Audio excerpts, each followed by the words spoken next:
All right, we are live, ladies and gentlemen, for today's Quaker State 400 at Atlanta. Sorry for the late start. I did not realize they started the drop of the green flag time up to 3:03 Eastern Standard Time. It is currently 3:09, and we are on lap number 11 of 260 at the Atlanta Motor Speedway. Currently stage number 1. Ross Chastain leads the field. Ryan Blaney currently in second, followed by Tyler Reddick in third, Chase Elliott fourth, Alex Bowman rounds out the top 5, Denny Hamlin sixth, Michael McDowell seventh, Chase Briscoe eighth, ninth place is Daniel Suarez, and William Byron rounds out the top 10 currently in this opening stage.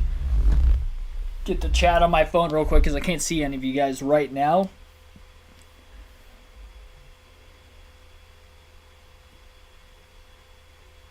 Let's see.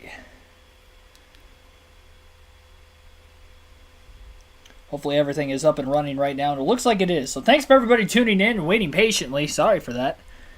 Somebody let me know in the Busch Series live stream that we had that they moved the start time up, but I had no clue that they did it. NASCAR Pepsi Cup Series Racing, Earl Arnold Jr., Isaiah Z, Adrian K, Billy Carjoy, Derek Booth, and others. Welcome into the stream. So thanks for everybody tuning in. Like and subscribe for more daily NASCAR content. The race is on USA Network this afternoon, for those of you wondering. They moved the start time up because there is a threat of rain later on this evening. So we'll see if we'll get all 400 miles, 260 laps completed in the race. I'll run through my predictions in the pre-race as of right now while they're under the commercial break full screen for the first time today. And I'll take you through that on my Google Docs page real quick. So take a moment. From there, my must-have picks today were Chase Elliott and Kyle Busch. Chase Elliott has had a top 10 in all 3 of the Super Speedway races this season. A 10th place finish in the Daytona 500, 7th at Atlanta, and 6th at Atlanta, 7th at Talladega earlier this year. He's the regular season points leader, and he has finished second or better in the last 2 races, including a win 2 races ago at Nashville. Last time we had a live commentary live stream.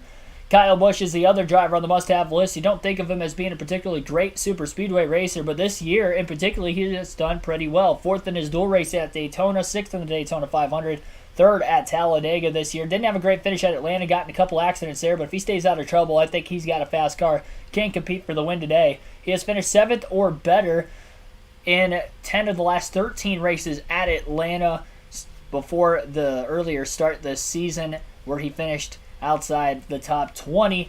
And the underdog picks for today's race: Bubba Wallace, Eric Jones. I do think they'll get top 10s at the end of the day. For Eric Jones, he was 6th in his dual race at Daytona, 6th place finish at Talladega, led coming to the white flag, 14th at Atlanta earlier this year, and also had a decent finish in the Daytona 500.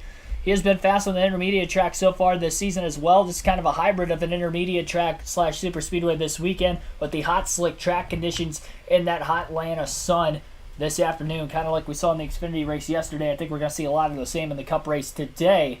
And as for Bubba Wallace, he has finished second in his last 3 Daytona starts. We know him to be a great super speedway racer. He also ended up leading late at Atlanta earlier this season. The Toyotas have been really quick on the mile-and-a-half tracks in particular. This is kind of a hybrid of both, as I just mentioned. And his last and only career win in the Cup Series on a super speedway at Talladega last season. Bubba Wallace is also my pick to win today's race.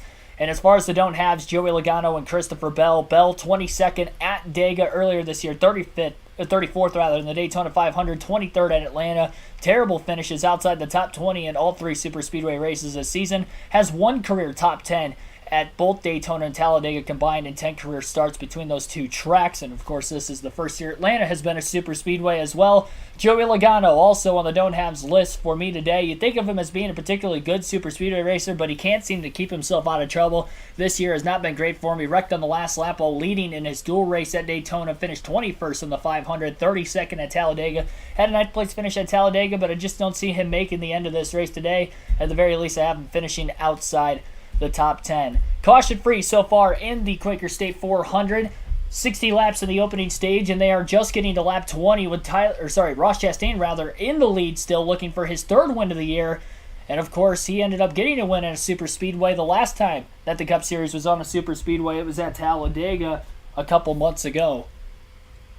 Patrick Shadley, welcome to stream. Fly a banner at every racetrack. Hashtag hire Keegan Schneider for race commentary. Thanks. Earl Arnold Jr., see you. Going to win third place in league. Yep, and after the commercial break, Denny Hamlin has moved himself up into the front running a Coca-Cola paint scheme this weekend rather than the usual FedEx colors on the 11. He is second in line on the inside lane in front of Reddick and Kyle Busch right now. The cars leading the outside are Ryan Blaney, Chase Elliott, and the 48 of Alex Bowman, with Chastain controlling both lines. Moving top to bottom, Kyle Busch ends up having to lift in the middle of the corners. He got stacked up big time, losing the front of his race car in the dirty air.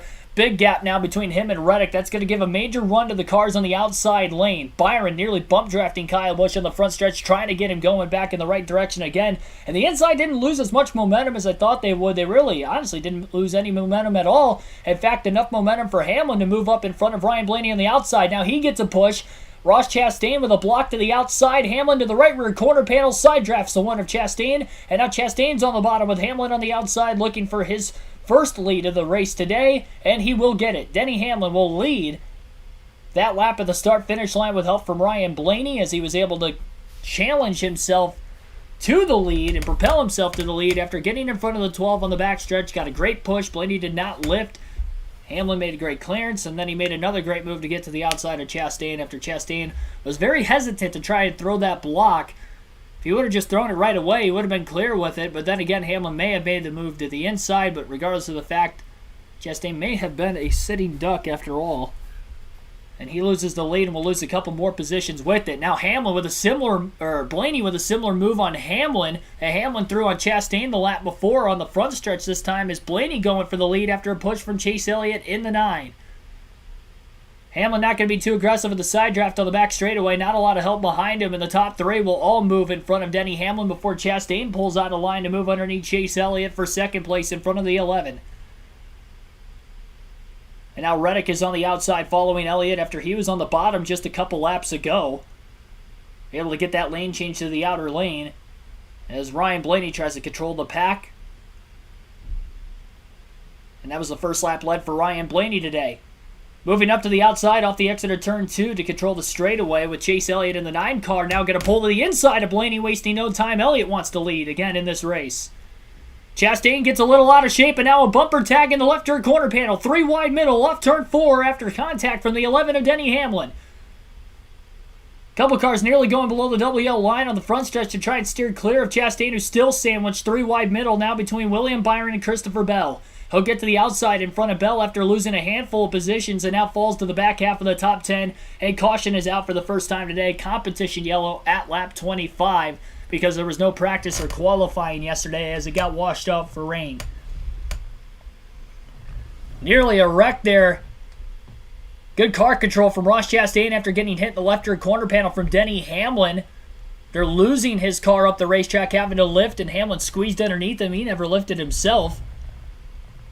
And I'm surprised Chastain was able to keep control. Good thing, or he could have taken out a bunch of cars who were stacked up in the pack behind him. Melinda Everett, welcome to the stream. Pulling for Chase. I think he's going to be a very strong competitor for the win today.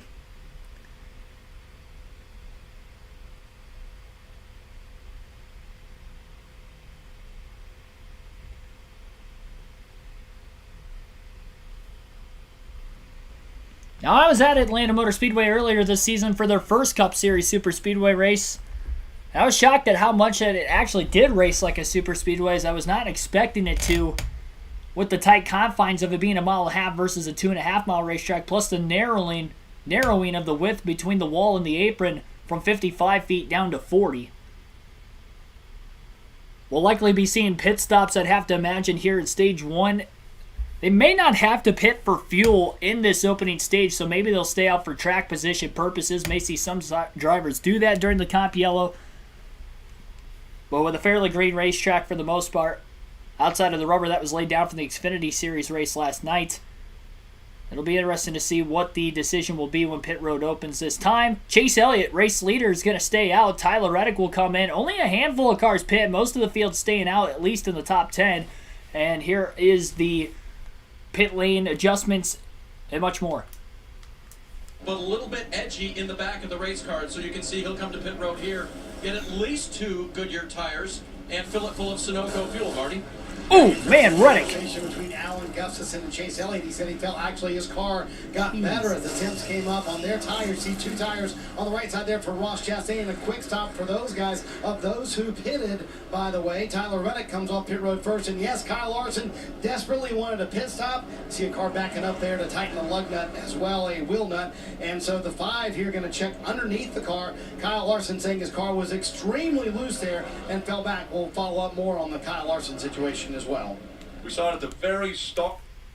So under the hood of the 5-car, Kyle Larson on pit road during this competition yellow, and then also Bubba Wallace in the 23 car had to back up into his pit stall after not getting the lug nut tight on that 23 car before leaving his pit box, so he had to back up. He'll lose a bunch of positions.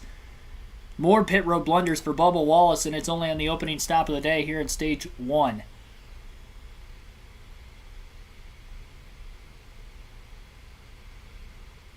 Happy you did race commentary for me in the chat. At least you're keeping the people updated. Apex Racing League, welcome to the stream. Appreciate you guys that were sticking around, though. I did not know that they moved the drop of the green flag up. Otherwise, I probably wouldn't have done that Busch race when I did. I would have started it either earlier or would have done it later on tonight. But regardless of the fact we're still getting the doubleheader, sorry I missed the first 8 laps of the commentary, but we are here. And currently in stage 1. So the shakeup following the pit stops, the top 10 on the restart will be Chase Elliott in the lead, Ryan Blaney in second, Alex Bowman will be third, Denny Hamlin fourth, Kyle Busch will be fifth, William Byron in sixth, Kurt Busch seventh, Todd Gilliland in eighth, Harrison Burton ninth, and Tyler Reddick rounds out the top 10. Reddick was one of the cars on pit road. There were a large part of the field that came in outside the top 10, but of the drivers in the top 10 was very split evenly. And it started with Chase Elliott, who was the leader at the timing of the competition yellow, staying out of the pits, maintaining the track position in the race lead, which is going to be really important today.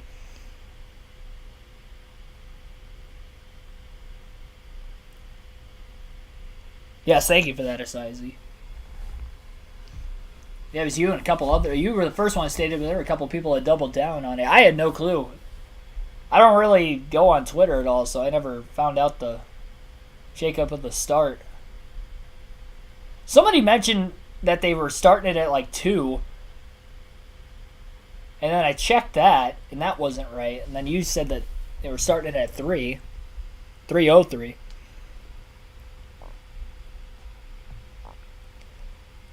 Remember, 13 different winners in the NASCAR Cup Series. Actually, we'll check out the point standings here in a little bit.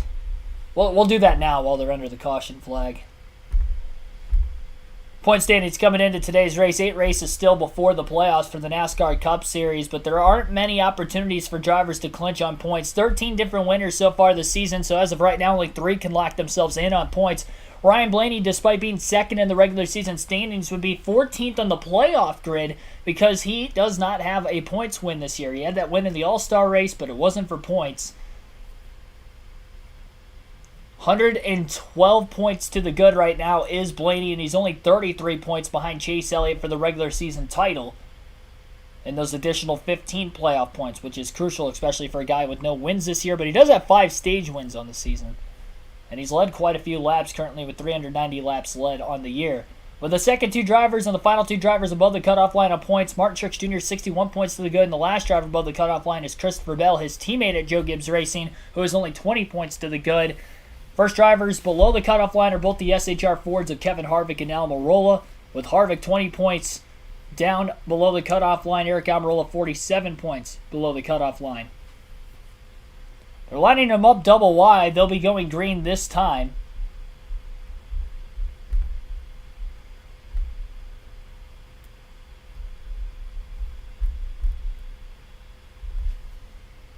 You can see the top 30 on the leaderboard as they run. Chase Elliott elects the outside lane for the restart. Ryan Blaney will be on the inside of row 1. Pit road speeding penalty for Martin Truex Jr. will put him at the tail end of the field for the restart. Back in the 34th position now. Green flag back in the air in Stage number 1. We're about halfway through the opening stage, dead even at the start, but Blaney didn't have a great push from behind from Kyle Busch. He's relying on that side draft of the 9 of Elliott, and it was not good enough. Chase Elliott will get that push from his teammate Alex Bowman and take off down the back straightaway, now trying to control both lanes, the inside and the outside. Bowman in the 48 getting a push simultaneously with the 11 of Hamlin. How about knock the 11 sideways going into turn 3, as he must not have realized he was launching the 48 car into the 9, but luckily they all hit square enough. Nobody got turned, and Elliott will lead the opening lap after the restart.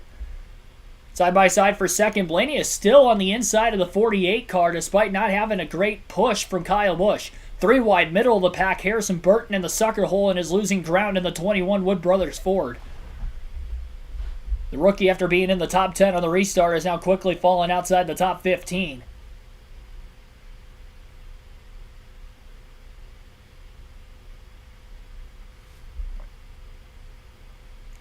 Outside, a lot more congested together on the front stretch this time.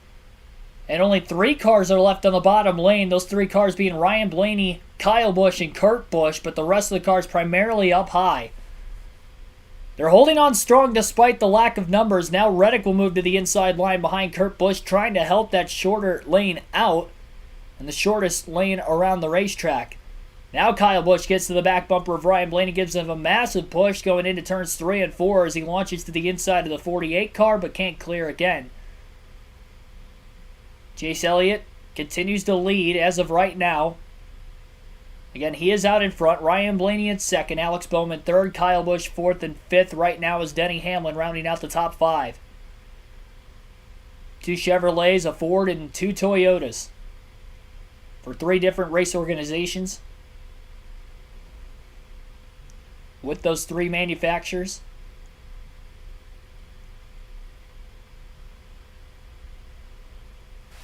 The outside was definitely the preferred lane, specifically on the straightaways off the exit of the corner. Getting that run off the banking in the Xfinity race yesterday, and that's probably why the numbers game is showing more cars on the outside versus the inside today at Atlanta as well.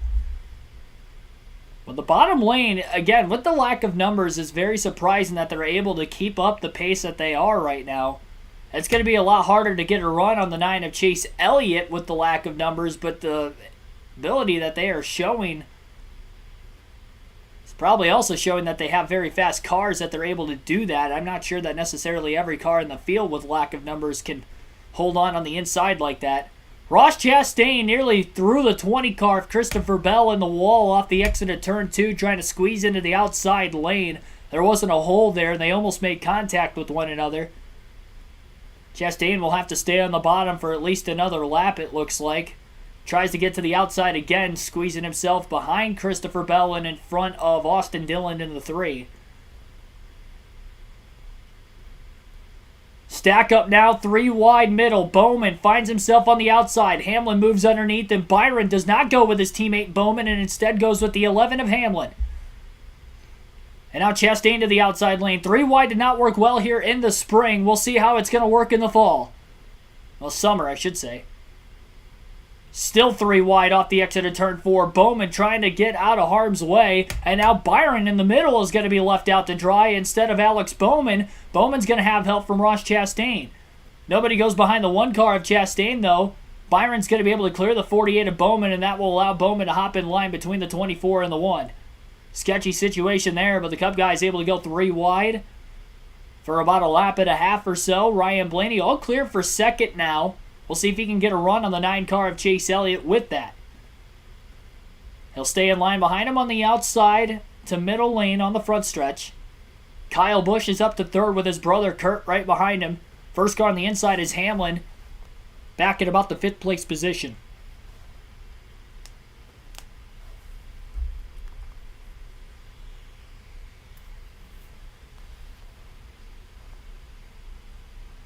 Will we have that 14th different winner this season today? Of the drivers inside the top 10, the only 2 without a win would be Ryan Blaney and Christopher Bell. Both above the cutoff line on points coming into the race, but again winless. Highest running driver below the cutoff line that is in the running order is Todd Gilliland, back in 11th, who's just inside the top 30 in points. All you have to be in points to qualify yourself in the playoffs with a win. Unless we have, of course, more than 16 different winners. Then it'll be the highest 16 on points with a win.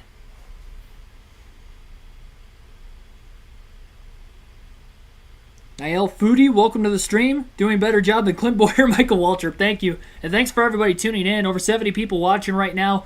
Only 17 likes. Be sure to hit that like button. Subscribe for more daily NASCAR content, live race commentary for real races on the race weekend. I'll be back at it live again for next weekend's NASCAR Cup Series race at New Hampshire as well. Byron's going to find himself three wide middle again. This time it's between Ross Chastain and Tyler Reddick, but with very, very little cars, amount of them on the inside. Reddick could not hold it underneath of the 24 of Byron. Byron pulls down in front of him with a clear pass. Bowman and Kurt Busch running door-to-door off turn 2, about making contact back around the 4th place position. Kyle Busch, about a half a lap ago, was able to get around Blaney for 2nd. Now Busch loses the nose of his car in the dirty air, moves up in front of the 12 of Blaney. They nearly make contact off turn 4. Blaney gets to the outside of the 18. That's going to stack him up and allow Chase Elliott to pull quite a ways ahead. And that's going to give Ryan Blaney a massive run into turns 1 and 2 with the 9 getting way too far out ahead. Blaney looking to the outside. Instead, just stays behind the 9. No aggressive block made by the 9 and no aggressive move made by the 12 of Blaney as well when he had an opportunity to. Being a little patient, still 18 laps to go in stage 1. But the laps fly by quickly at Atlanta compared to other super speedways because it is a mile shorter in length of a racetrack compared to the other super speedways on the schedule. Full screen commercial break with less than 20 laps to go in stage 1. Time to go through our full field running results, at least through the first 44 laps. Chase Elliott currently leads and has led the most laps in today's race with 22 laps led and counting. Ryan Blaney about a tenth of a second off the lead in second place. Alex Bowman is 0.2 of a second back in third. 0.3 of a second back is Ross Chastain in fourth. And Denny Hamlin rounds out the top 5 at 0.4 of a second off the race lead. Kyle Busch in 6th, also 0.4 of a second back. Tyler Reddick a half a second off the lead. In 7th, now just past Busch for 6th. Christopher Bell is in 8th, 0.6 of a second off the lead. Kurt Busch 9th, 0.7 of a second back. And William Byron is 0.8 of a second off the lead in 10th. Todd Gilliland is in 3rd. Todd Gilliland in 11th.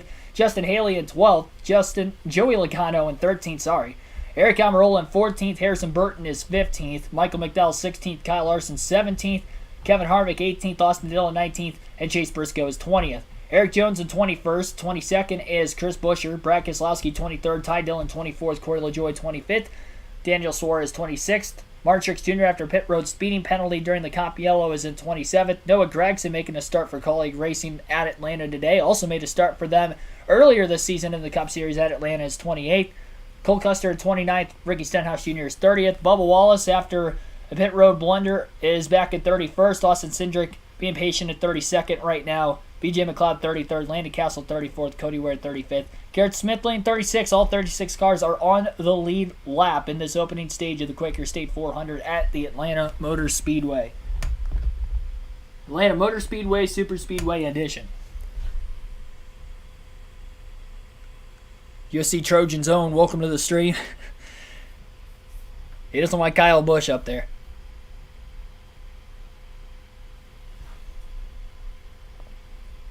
Toxic Punk Young Boy, I see in the chat too. No Torres, welcome. He's pulling for Kyle. I don't know which one. I'm assuming Busch, but maybe he's rooting for somebody else. Pooping my butt. Welcome to the stream. Almost 100 people watching right now. We've had 3 consecutive Cup Series live race commentary streams reach over 600 concurrent viewers throughout the course of the stream. We'll see if we can keep that streak going today as this race progresses on, and hopefully we can get to the end of this with no rain. No cautions for incidents so far. The only yellow was the Cop Yellow. As they go back to the action with 12 laps to go, this time by, Chase Elliott continues to lead. A little bit of a breakaway now in the pack with about the top 4 until they start... this is the back of the field right now. I don't know whose car this is. I thought it was the front until I saw the giant pack of cars up in front of them. A lot more pack racing in today's race versus the Xfinity race yesterday, and I think a lot of that mainly has to do with the spec chassis comparison to the Xfinity Series, that there are more competitive cars from top to bottom in the Cup Series than the Xfinity Series, keeping them more packed together on a hybrid 1.5 mile/super speedway like Atlanta is. Plus, they have more downforce with running the full super speedway package in comparison. The Xfinity Series did not have that. They had a low downforce, low horsepower package during yesterday's race, unlike the Cup Series, who was running the full Daytona Talladega package. Official Landon Castle, welcome to the stream as well. Didn't qualify this weekend.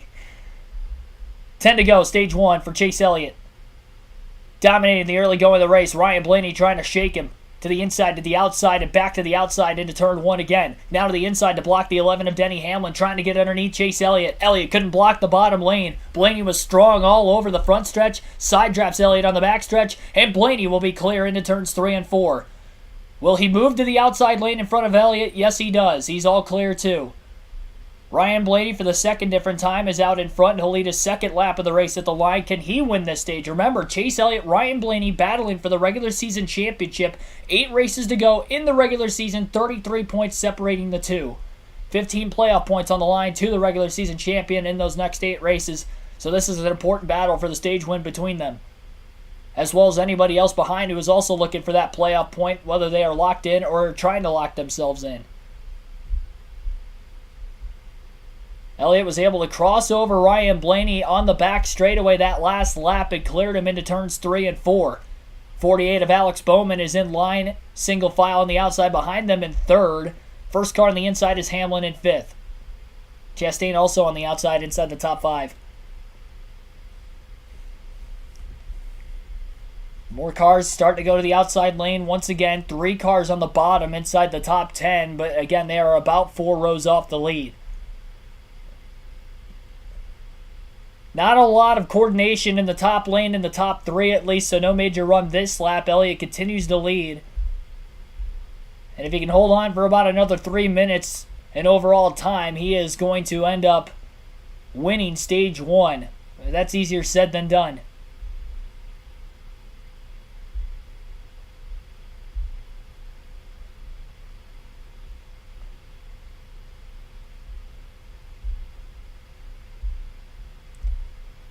So Bubba Wallace about 10 seconds off the lead, kind of in a small pack of his own, talking about problems with the rear of the car, feeling like something is broke. So that is a developing story we'll have to stay tuned with.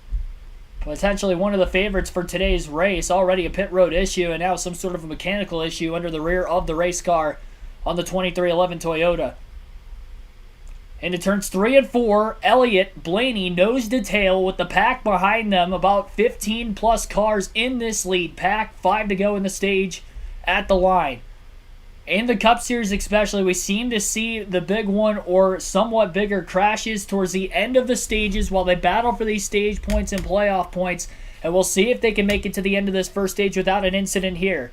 So far that has been the case, but the aggressiveness is really amped up over the last 15 to 20 laps. Michelle Johnson, welcome to the stream, pulling for Chase Elliott to get the win, both in the stage and the race, I'm sure. 4 more laps left now. 1 second separates the top 15 in this lead pack.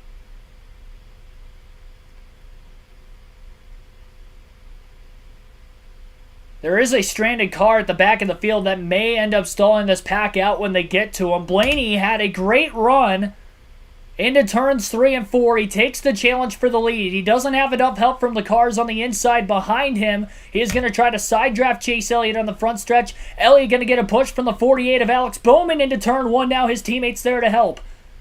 Hamlin is able to close quickly to the back of the 12 car as they run side by side through turns 1 and 2. 2.5 laps to go now down the back straightaway in stage 1. Larson with a move to the bottom gets blocked by Kurt Busch, nearly turning himself into the infield. Busch holds on to 3rd in the inside lane with Larson still behind him. Lap car on the bottom of the racetrack. He may get in the way. That is the 15 car for Rick Ware Racing. He's going to stay to the bottom on the racetrack. Going to put him 3 wide into turns 3 and 4 to the outside. Will they get around him? Nearly contact off turn 2 between Reddick and Bell. Hamlin to push Blaney into 3. Bowman still nearly locked onto the back bumper of the 9 into turn 3 on the outside as well. Dead even off turn 4. Final lap stage 1. Ryan Blaney on the inside. Chase Elliott on the outside for the stage 1 victory. Elliott with the push into turns 1 and 2. He clears Ryan Blaney but does not pull to the bottom. He's getting a big lead out ahead of the field down the back straightaway. Will the 23-11 Toyotas plus Denny Hamlin on the bottom be able to push Blaney to the win in the stage? Bowman now has a run on his teammate Chase Elliott. He'll pull clear of Blaney off turn 4 for second. No move on Elliott. Chase Elliott will win stage 1 at Atlanta. So Chase Elliott will pick up another playoff point winning stage 1, just like he did last week at Road America. Alex Bowman will finish second in the stage. Ross Chastain third. Fourth was Ryan Blaney, and William Byron rounds out the top 5 in stage 1 at Atlanta this afternoon. Kyle Busch will get stage points in 6th. 7th was Kurt Busch. Denny Hamlin fell back to 8th on that last half a lap. Despite being right in line behind Blaney, second in line on the inside. Kyle Larson 9th and Christopher Bell round out the top 10 in stage 1. Might have been 1 point for Bell, but is a point nevertheless when he comes in last driver above the points on the cutoff line. It's going to be hard to stay there, though, through 8 races, especially with a couple road courses. Of course, the Super Speedway today and also at Daytona at the end of the regular season yet. Fish King 883 and Shrek, welcome to the stream. Dark Crypto, welcome as well. Yeah, Bubba's dealing with some sort of a mechanical issue underneath the right rear of his race car right now. He was off the pack in 31st. And he mentioned fantasy. Definitely join the NASCAR Fantasy League on the NASCAR mobile app or website. The league name is KRC League. I'll put it in the chat down below.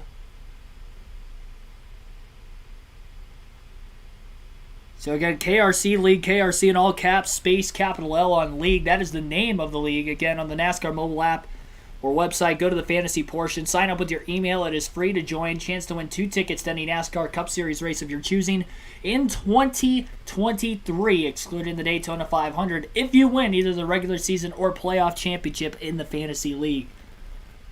Subscriber to the channel, Inside Uranus, did that last year, and he was able to win 2 tickets to Fontana's Cup race earlier this season. So you don't want to miss your chance. You have to be a subscriber to the channel, of course, also with winning that league. Damian McCune, Dan Wright, welcome. Yeah, go Blaney indeed. My favorite driver is Ryan Blaney. That's why I've got the gear on today. Every Cup race, every time I'm commentating the live commentary for the Cup Series races on the channel, you'll see me wearing Ryan Blaney gear along the way. Jeff Torgeson, welcome to the stream. Thanks everybody for commenting on the commentary. We'll be back at it again next week for the New Hampshire Cup race. For live commentary purposes.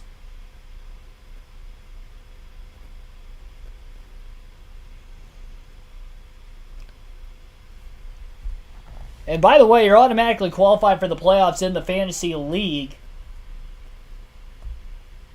As long as you're in the league when the playoffs start. You can get some practice in with the league, figuring out how it works on a week-to-week basis before then, too, by joining now. Up to 100 slots open in the league, and I think we had about 40 last I checked. So definitely make sure you get in there before all the spots are filled up. Anybody who does not play before the playoffs start that are in the league, because there are some in there that haven't played yet, I will boot them. So it gives other people that want to play an opportunity. Austin, root for the 48 car. Welcome to the stream. And yeah, you finished second in stage 1. We'll be seeing pit stops during the stage break. Definitely everybody who did not pit beforehand will pit now. And I would imagine the whole field will come down, considering that stage 2 will be a similar length to stage 1. Therefore, they should be able to make it on fuel in this stage. Elliott on the way in, and the whole field will follow. Stop, Kim. Alex Bowman, P2 in that stage. He said, I'm just a little bit free everywhere to call 4 tires, small adjustment, and fill it up full of fuel, Dave. To Steve's point, the 12-car Ryan Blaney, he will need 2 cans of Sunoco fuel, plenty of time to change all 4 Goodyear tires. Car's a little bit loose, Marty. One day, Ross Chastain was the only driver who pitted at lap 27 who was able to make progress through the field. So the car's a little bit too tight. They're going to go back a baby step on that last adjustment. Also, to Steve's point, the 9 plans a long stop here because they got to take on all that fuel, and cars passing them right now on pit road. Chase Elliott said, 1 car in the grass. Alex Bowman on pit road getting squeezed 3 wide with the 5 and the 12 underneath him. Tyler Reddick wins the race off pit road with a 2-tire stop. Truex, who had a pit road penalty during the competition yellow earlier, gains 22 positions on pit road, taking 2 tires. There was no contact between Blaney and Bowman. Bowman went through the grass to miss the 12. He may have been speeding because he launched himself past the 12 and the 5. We'll wait on that when they come back from the commercial break. But I think the 48 may be going to the rear. It looked like he may have sped when going into the grass to miss the 12 of Blaney on pit road. Smithfield CEO Lismar 812 and Vilma Bello, welcome to the stream. Get a job as a commentator for NASCAR. That is the overall goal of the YouTube channel. That's why I started it about 2 years ago, about 2.5 now, almost. Started it Speed Weeks, Daytona 500 weekend of 2020. So I started the YouTube channel. Didn't start doing the live commentary for the races, though, until last season. I only did a dozen races last year, but trying to do it pretty much every week. I'm not at a specific racetrack this season, and whenever I'm at the track, I try to give you guys race highlight videos from the grandstands and other content at the track. I was at Mid-Ohio for the Truck Series race yesterday. I only live about an hour and a half from there, so I decided to go down. So I couldn't do live commentary of the Xfinity race yesterday, but I was able to get the action down in Turn 4 on camera throughout yesterday's race, so be sure to check that out after tonight's stream and after this race concludes today. Met Ryan and Dave. They were racing at Sharon Speedway. Awesome, man. I want to go there for the SRX race in a couple weeks. It'll be my first SRX race when I go. Get race highlights from that. Started vlogging my races I've been going to over the last few also, so that would be a vlog style video also.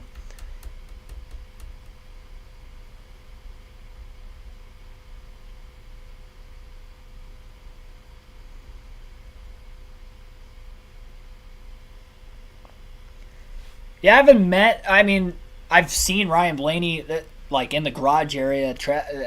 Specifically, I saw him at Daytona. The only time I've actually been in the garage for a race weekend was at Daytona during final practice for the Daytona 500 earlier this year. It was the day of the truck race. Oh, it wouldn't have been final practice, I don't think, but it was a practice, the day of the truck race.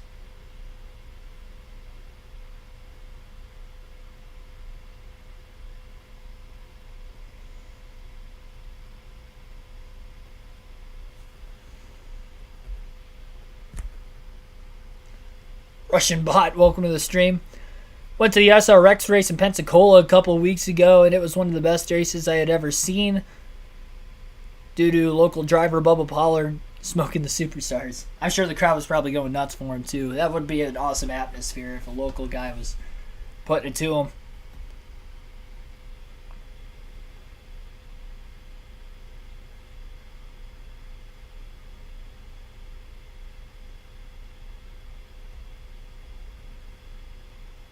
You got Rutledge Wood in Dawsonville, Georgia today with this being Chase Elliott's home track. I will say, when I was at Atlanta earlier this year, the couple times Chase Elliott was battling or had taken the lead in the final stage at Atlanta earlier this season, that place was rocking. I'd never been to a race before where Dale Jr. was in the lead, but I'd have to imagine that's what it felt like. And Chase Elliott, and I've seen Chase Elliott win in person before, but that was the first time I'd seen him lead at his home track before in person, and that was pretty awesome experience. I was like, if he wins, this place is going to absolutely blow up. I specifically said while I was there with the people I was with that if he had won and there was a roof on this place, they would literally blow the roof off. Not figuratively. They would have literally have done that. So Reddick will elect the outside lane for the restart. Ross Chastain will be the first car on the inside for the restart. 2 tire stops for both the 19 and the 8. That is why they had won the race off pit road, but both electing the outside. We'll see how they take off versus the cars on 4 tires as the green flag is back in the air. We'll start stage 2 at Atlanta this afternoon. Reddick will get the push from Martin Truex Jr. on the outside lane. Chase Elliott, who won stage 1, down on the bottom right behind Ross Chastain in the 1 car. Not going to get as good of a push as that outside lane as they're more organized together, and Reddick is easily clear for the lead off turn 2. Reddick got his first career win at Road America last week, so that monkey's off his shoulder, trying to go for back-to-back today. 2 wins will for sure lock himself into the playoffs as well. So he'd be one of those drivers that'll be right on the cutoff line if we had more than 16 different winners. So it's also crucial for him to get as many stage points as he possibly can along the way as well, and he did score some stage points in the opening stage of the race. Ross Chastain battling back to the inside off the exit of turn 2. Not going up the track to aggressively side draft Tyler Reddick right now, but Chase Elliott isn't really close enough behind the 1 car to be able to give him a good push down these straightaways. Run off the banking for Reddick. Truex was also side drafting the 1 car of Chastain in the middle of the corner, and that really slowed that inside lane down even more, and Truex is now pulled clear of the 1. So the 2 drivers on 2 tires versus 4 hanging in there. Showing that maybe tires don't matter as much as track position today at Atlanta with this freshly repaved racetrack. Most super speedway races that is the case, and seeming to be the case at least in the early going of stage 2 right now.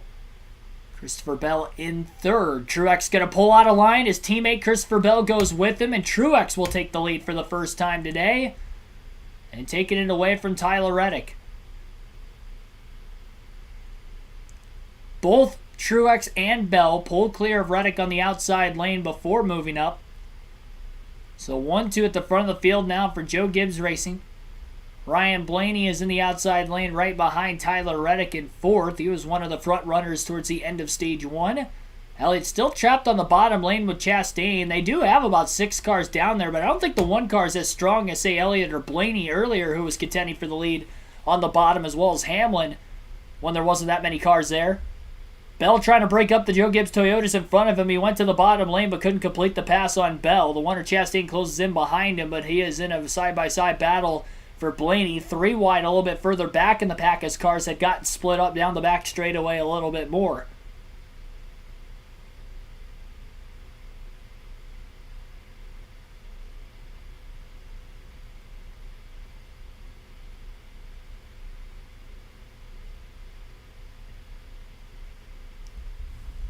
Good car in line behind Reddick on the inside. It would be the 11 of Denny Hamlin, who is one of the best, if not the best, driver on the super speedways in the NASCAR Cup Series today. A 3-time Daytona 500 winner. Also won a Talladega playoff race in 2020 as well.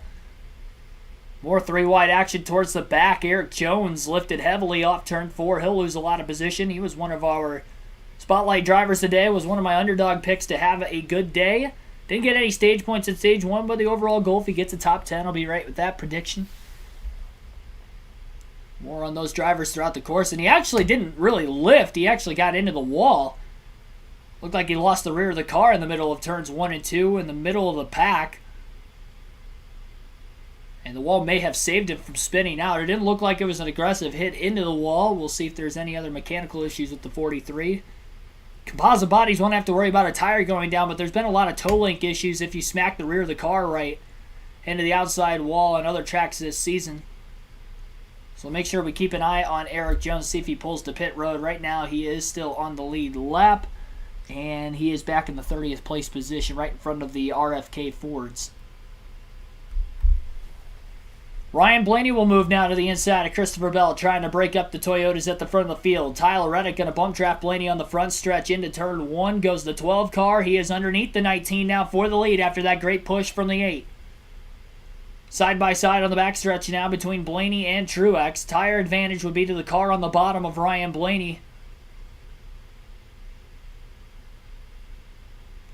Blaney has led 2 laps today. Truex has already led 7 since taking the lead early in this stage. Michael McDowell has broken inside the top 10 once again. Moves to the outside lane. He's about the 5th car in line on the top, right behind Ross Chastain in the 1. Chastain pulling up to get a little clean air on the nose of his car, not directly in line behind Elliott like the 3 cars in front of him on the outside. Still more cars on the top than the bottom. I think that's definitely going to be the case for the large majority of today's event. Passing lane is seemingly going to be on the bottom. But the top is where you're going to want to be if you're not making a pass. Although it doesn't seem like the bottom is fading again. As long as they have a strong car that is leading the front of that field, and there's really only been about 3 or 4 cars that have been able to actually pull that bottom lane with limited numbers to the front. Ryan Blaney is one of those cars as of right now on the inside lane. Full screen commercial break right now for NBC, so we'll go through the full field running order, and it looks like there's a caution. Well, never mind. Hold on a bit. Caution is out during the commercial break, right as they went to break. Still commercial as of right now. So caution is out for just the 3rd time today, and maybe the first for incident. Bryce, welcome to the stream. When did I start watching NASCAR? I have no clue, to be completely honest. I get asked that from time to time on the channel. I've been watching it since I can remember, really. I can't remember a time where I can vividly remember what was the first race I watched. A lot of the 2004 season I could kind of vividly remember. So I'd probably say somewhere around like 03, 04 is what I could remember starting watching. But that's just because I was old enough to remember it by that time. But I'm Bogdan. Welcome to the stream. Try to shout you guys out as much as possible to join into the chat for the first time. Brandon Snyder. Initial off, welcome to the stream. Kyle Busch is the greatest human being to ever live. It's a bold comment right there. Fan of any other sports? Yeah, I pretty much watch a lot of other sports. If my favorite team's playing, you know, I make sure to watch as much as I can. As long as I'm not, you know, streaming or doing anything. Well, even if I'm, like, working on, like, editing or video or something, and I, like, if it's during the middle of the winter and the Red Wings game is on, then I'll be watching hockey or...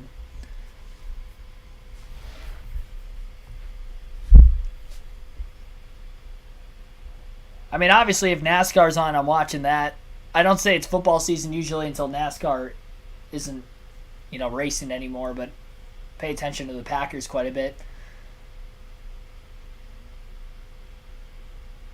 So caution on the back stretch, and it looked like 3 cars were involved in the accident. The 42 of Ty Dillon, Chris Buescher in the 17, and the 78 of BJ McLeod involved.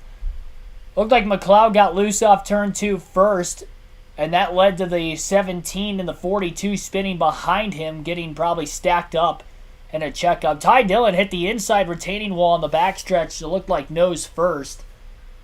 So quite a bit of damage likely to Ty Dillon's race car. There was some damage to the right front of the 17 of Buescher, who slid into the driver's side door of the 78 sideways.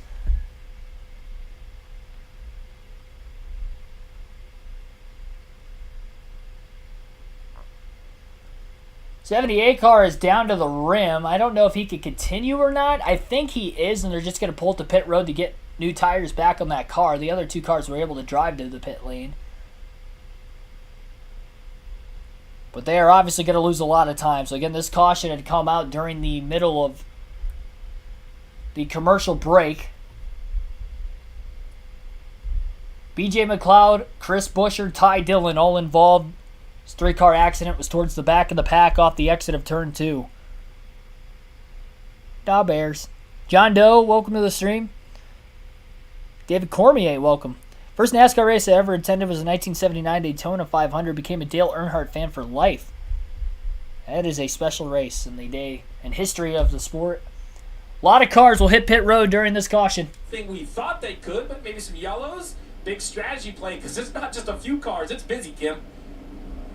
And you see there the 48, he was reporting just a little bit of chattering. He didn't think he had a loose wheel, but they just came down for safety. Right side only, Dave. Denny Hamlin, fuel only in his Toyota, trying to get it fired up. It was a slow leave, Marty.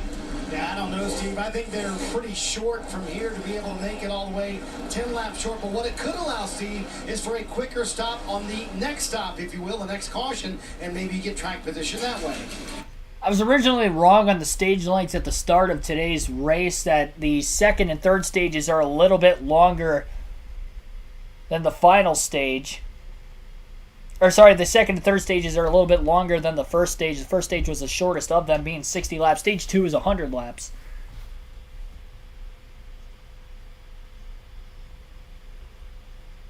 So stage 2 and 3 will each be 100 laps. Stage 1, 60 laps. 260 lap length today for the 400 miles. Your next stream that I have to go to, it's going to be sometime tomorrow. I don't have the streaming schedule up for next week yet. I usually post that on Mondays. So I'm not sure exactly what I'll be streaming, but it'll be a NASCAR video game, live commentary, realistic commentary, just like you hear right now for this race today. So be sure to subscribe, hit that like button, and hit that notification bell, and I'll have that posted sometime tomorrow. It's either going to be NASCAR 21 Ignition at Watkins Glen, or it's going to be New Hampshire on NASCAR 06 for the Cup Series. Probably leaning towards NASCAR 21 Ignition being tomorrow at Watkins Glen, if I had to imagine. Final season race there. Teresa Goodwin, welcome to the stream. Welcome from South Carolina.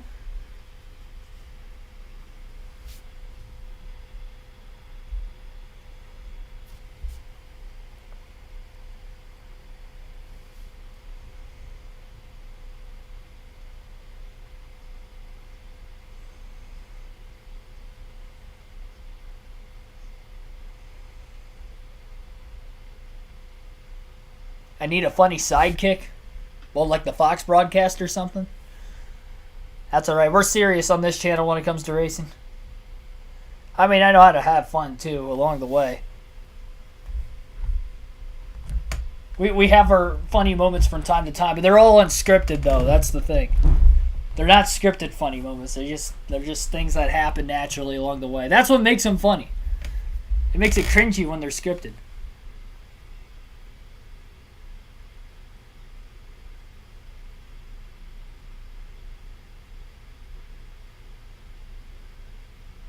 This is the second NASCAR race that the Bella, at least one of the Bella twins have been at over the last three or four races. I think they were at Sonoma. It's been a massive WWE NASCAR crossover over the last couple of years, but this year it seems like almost every week there's some sort of a WWE superstar that is at a NASCAR track. I'm not complaining, though. All the races on USA channel. Probably check into the stream more often.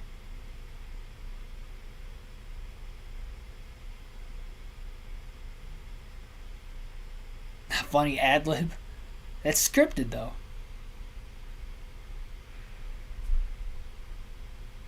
Next race I plan to attend, Michigan in August. Michigan Cup race I'll be attending. I think the next several races are on the USA Network also. Thanks for tuning in today.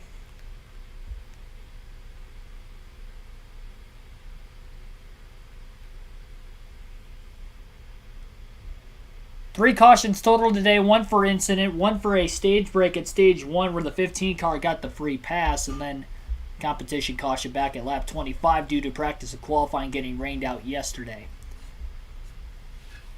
First laps on the track this weekend for the Cup Series. Xfinity Series had a similar circumstance yesterday where their practice and qualifying also got rained out.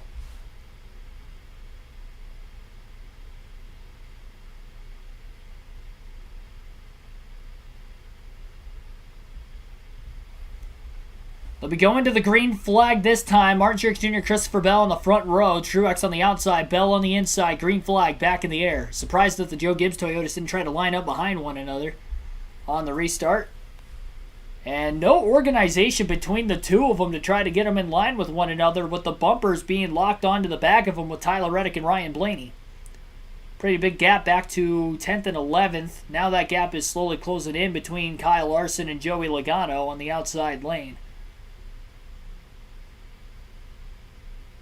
Martin Truex Jr., Christopher Bell continue to run side by side right now. Blaney with a bump draft to the back of the 19 of Martin Truex Jr. Giving him the launch, and Truex is easily clear in the 1 and 2, as well as the 12 of Blaney on the 20 of Bell on the inside. Neither car moves down to the bottom lane, though. They'll stay consistent to the outside. Bell's going to abandon Christopher Bell, and he tried to move up as well, but there was no room for him to do it, so Bell is starting to go backwards on the inside lane. He's got a fellow Toyota driver, Kurt Busch, in line behind him now. Top 3 clear on the outside, side by side, and 2 by 2 from 4th on back. Blaney, Elliott have probably been 2 of the stronger cars in the field today. We'll see if they work together to get by the 19 of Truex. Blaney to the inside by himself in 1 and 2. May have drove it in a bit too deep. He almost lost his race car in the middle of the corner and may have had to lift out of the throttle. That costed him momentum and allowed for Truex to pull clear. And now Chase Elliott's up to 2nd place on the outside lane. Didn't give any room for Blaney to move back up. Neither will Tyler Reddick, and Blaney will be the first car on the bottom. Though he has been one of the few strong cars to lead the bottom lane and actually have a shot to try to control both of the lanes, and now Chase Elliott into turn 1 will try to make the move. He does not overdrive it too deep into the corner onto the bottom, and he is clear by a wide margin off turn 2. Tyler Reddick went with him also, which also helped the 9 of Elliott create that passing opportunity to get around Truex. Side by side still for 2nd between Reddick and Truex, with Chase Elliott in the lead once again today. He was the Stage 1 winner, and he has led the most laps so far today at his home track.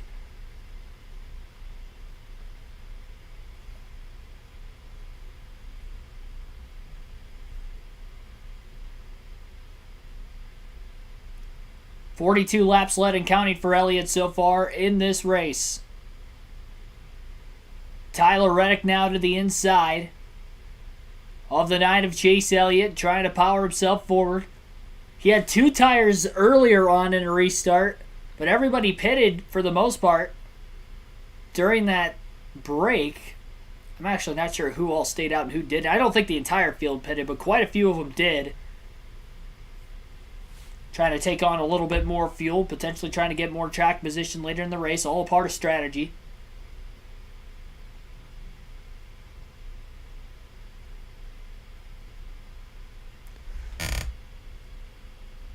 Thomas Hernandez, welcome to the stream. My pick to win the race was Bubba Wallace, but he's kind of been lagging at the back right now, staying out of trouble at least. The only car out of the race right now is BJ McLeod. And as of right now, Chris Buescher is the only car 1 lap down. Everybody else is on the lead lap. Elliott continues to lead. Truex and Reddick side by side for 2nd. Ross Chastain on the outside lane behind Truex, and behind Reddick on the bottom is Ryan Blaney in the 12. Lead pack of about 25 plus cars right now, all trying to stay nose to tail with each other. And the top 14 separated by a second. Truex is going to go around the 34 in the big one in turns 1 and 2 at Talladega. Multiple cars involved. Larson spins into the outside wall. Austin Dillon's around hard into the inside wall, as well as other cars are trying not to stack up further back in the pack. Martin Truex Jr. lost his race car with Chastain behind him, and a lot of other cars were collected. The 34 of McDowell had spun to the inside of both of them, and that collected more cars behind. Caution is out again at Atlanta, but this time it's the big one at lap 92.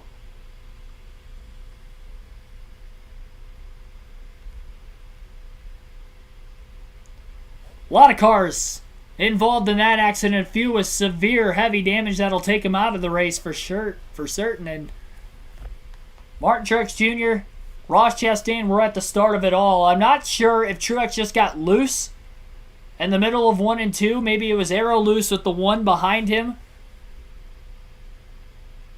But maybe Chastain had gotten into the back of the 19 as well in the middle of the corner, which caused Truex to lose control. I'll have to wait for the replay.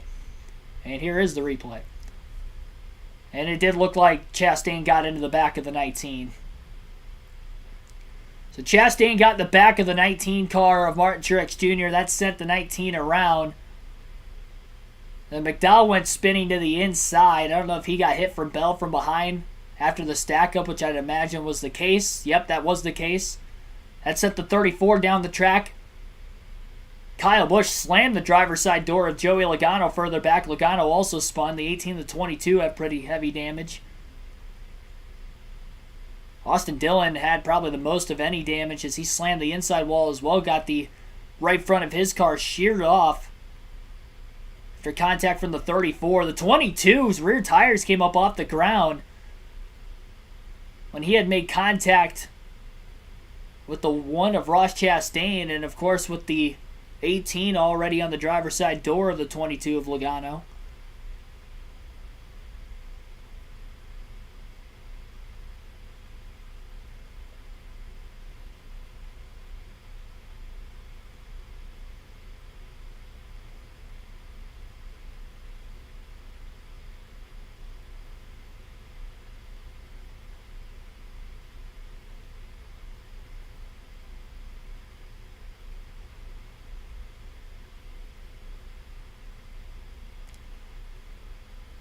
Yeah, it was a hard lick for Austin Dillon into the outside wall and then back across into the inside wall.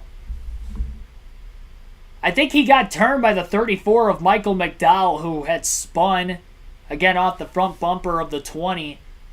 And then when Dillon came back down the track, the 5 of Larson went up, and I think there might have been contact between those two cars, which sent Larson into the outside wall as well.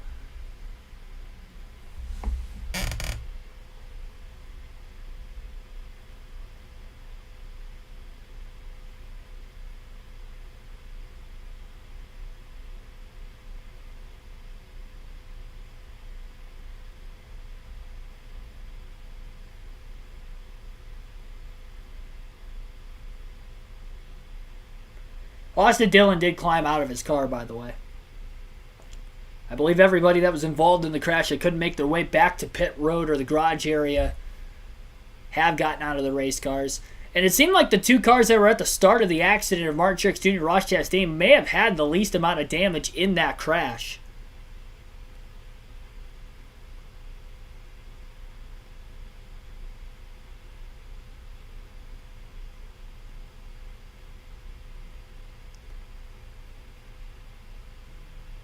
Any driver interviews we hear throughout the course of the race today, you guys will get, or I hear, you guys will get to listen in. Marcus Lorenzen, welcome to the stream. How long NASCAR are you going to let Chastain keep wrecking everyone? I don't know. This is a, I mean, it wasn't with intent, but Truex had gotten a push from behind in the middle of the corner, and that just sent him right around. You can't really push in the middle of the corner on most super speedways. Like right in the center of the corner. Definitely not at Atlanta. We have not been able to see that work in both the spring race and now this summer race. In any of the 3 series for the most part.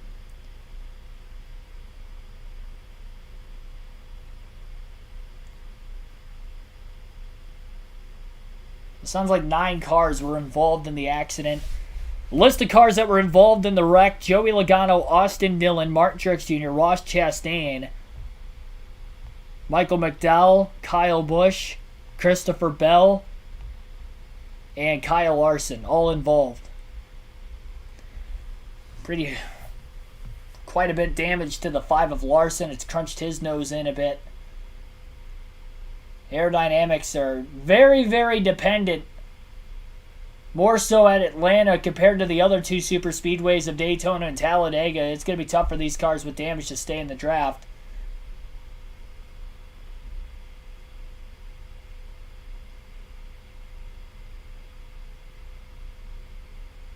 Brookquack Gaming, welcome to the stream. Yep, the big one has stricken. Lap 90 was the timing of the yellow.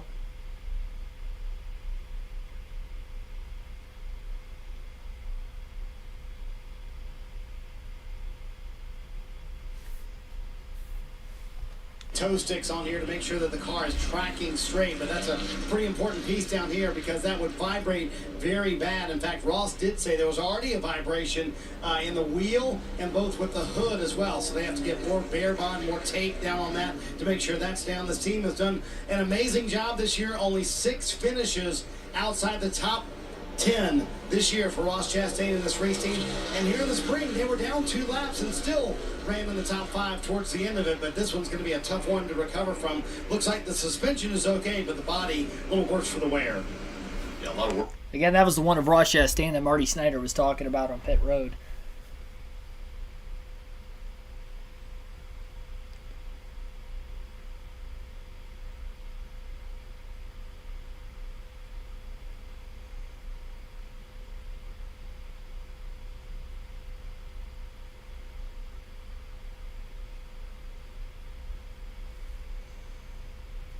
Similar to Charlotte big crash.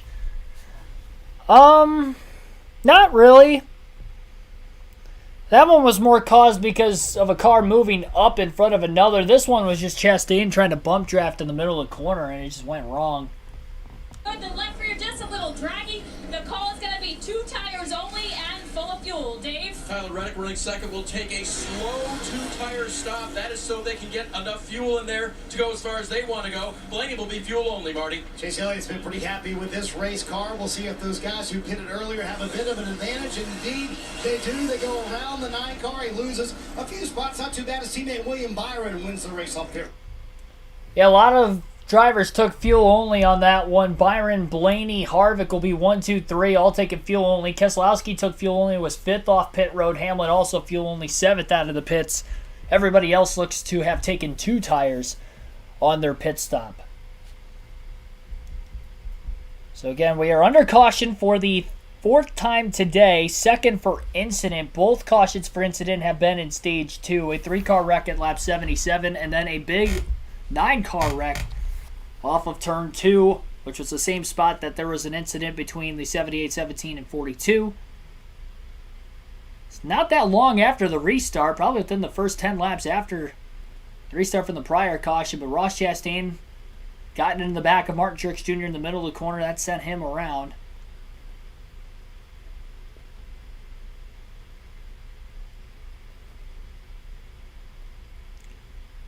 Going to show any of the footage from the race. I cannot do that for copyright reasons. Stream will get taken down if I do that. Thanks for tuning in, though, Daniel.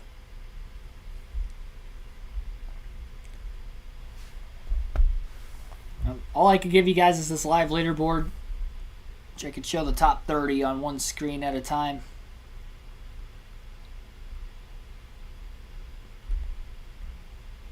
Trying to look who the furthest driver is in the field that doesn't have damage from the accidents. I believe it'd be Cody Ware in 25th. Everybody for 26th on back for this next restart were all involved in the last 2 yellows, if not out of the race. The cars that are out of the race from this accident would be Austin Dillon, Noah Gragson. Joey Logano's 3 laps down. Cars that were involved in the big one that are still in the lead lap at least would be Kyle Busch, Ross Chastain, Michael McDowell, and Martin Truex Jr. And then Chris Buescher, Ty Dillon, they were involved in the wreck before that. BJ McLeod was out of the race from that first accident. Cherokee Man 71, welcome to stream. Is Truex out? No, Truex is still in. He is on the lead lap right now. Still being shown. The only driver's a lap down from the incident. Logano, who is actually 2 laps down, not 3. Kyle Larson's 1 lap down. And then Gragson and Austin Dillon, I believe, are out of the race from that big one. Surprised more cars were not out after that giant 9-car pile up in turn 2. A couple of hard hits in there, but everybody was okay. Cato, welcome to the stream, man. Harvick threaded the needle. I did not see Harvick miss that wreck. I'm going to look at him because they're showing the replay again.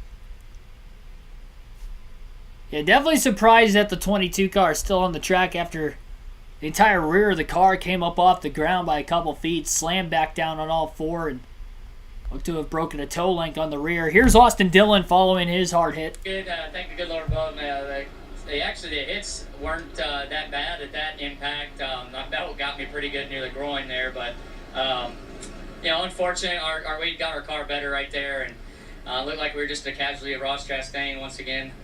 Ooh, that was a pretty good lick there. But yeah, we just got to keep on keeping on, working each week to get better, to get victory lane. Thank Johnny Morris and all the guys. I told myself we're going to race hard all day. It wasn't one of those things that I wanted to ride in the back and be there at the end. But when you got guys like him out there wrecking half the field, you might as well actually take a different strategy sometimes. But it's a lot of fun, the racing. I mean, the cars are hard to drive, and you got to make them drive better when it's hot like this. So I thought we did a good job making my car get to the bottom and kind of making some headway, and then got caught up in the wreck. Thanks, Austin. Glad you're. Heading for the restart right now, Harrison Burton, Todd Gillen stayed out of the pits. They'll be restarting towards the front of the field. Stenhouse as well stayed out. Byron, who was the first off pit road, taking fuel only, but inside of row 2 for the restart. Stenhouse on the bottom, Harrison Burton on the outside. The two rookies of Burton and Gillen up high. It'll be interesting to see if anybody works with them. The outside has been the preferred line through most of the race today, so I would imagine that will likely have to be the case. Stenhouse got a better launch, though, initially on the restart. He will try to control the field at the front for the first time today.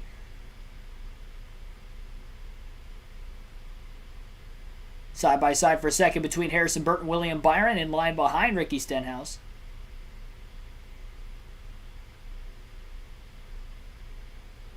Be interesting to see how things may calm down after that yellow. There's still 60 laps left in Stage 2, and we are 30 laps shy of the halfway mark in today's race entirely.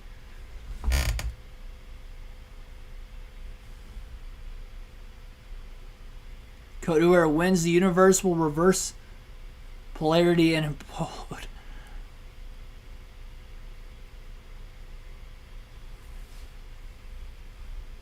Everyone crashes. Wallace has a chance. He's currently in 18th. He was having some problems with the rear of the car, and I think he was being patient there earlier, but now he is in the lead pack on this restart. We'll see if he'll be able to hang in there, even with the mechanical issues right now to his race car. Harrison Burton got a fight to the outside, and William Byron jumps off the bottom to the outside lane. Had a tiny hole between the rookies of Gillen and Burton, and Harrison Burton is going to lead his first green flag lap of the race. But the 24 car of William Byron, who just won the Spring Atlanta race, is going to be challenging to the inside, trying to get the Atlanta sweep today and get his third win of the season.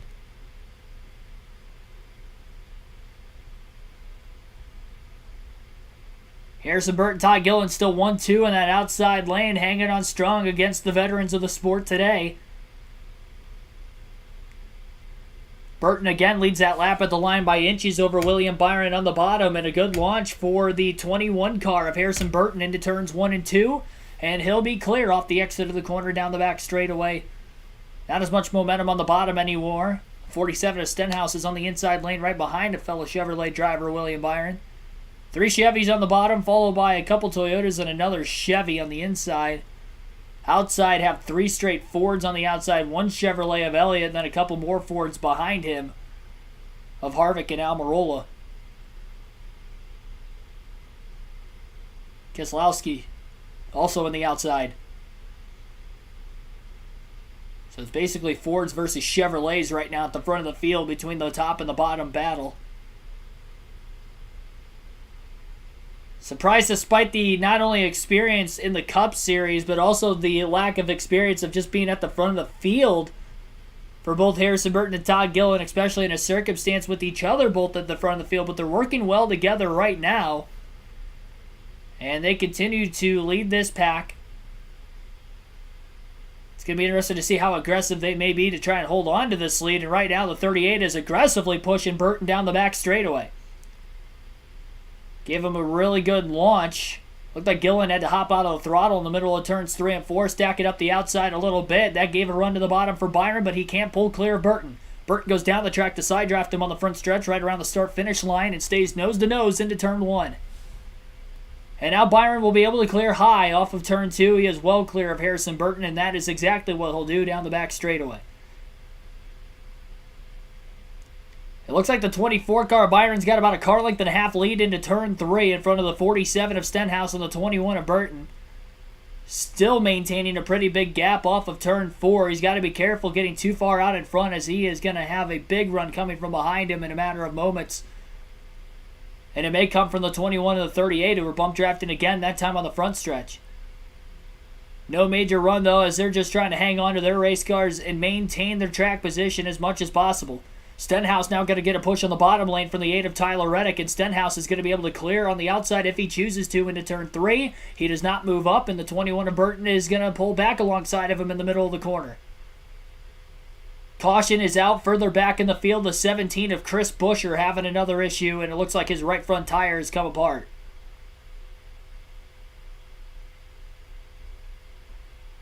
So a blown right front tire for the 17 of Chris Buescher. That will be the 5th caution of the day. Second incident that the 17 of Buescher's been involved in this stage alone. He had quite a bit of right front damage after blowing a tire earlier in a slide and a spin in an earlier accident in turn 2. As he got in the wall in turns 3 and 4. He was the only driver involved in that accident. Luckily there was nobody else around him as he was at the tail end of the field.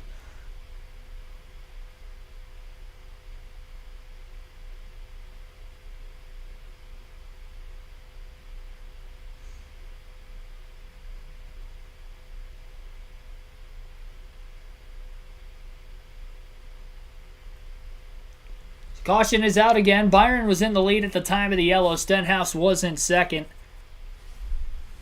About 250 people currently watching the live stream today. Like and subscribe for more daily NASCAR content. Our goal is 200 likes on the stream today. We are just over 50 as of right now. Actually, just over 60 likes on the stream right now. 62 to be exact. Be sure to hit that like button, subscribe for more daily NASCAR content again. May get to 2,500 subscribers on the channels today. That'd be pretty cool too. Live commentary of next week's NASCAR Cup race at New Hampshire as well.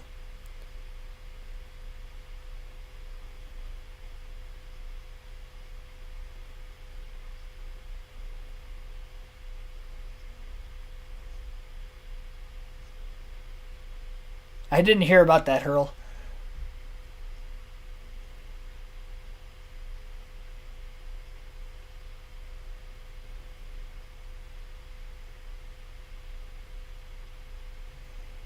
Wild Bill, welcome to the stream.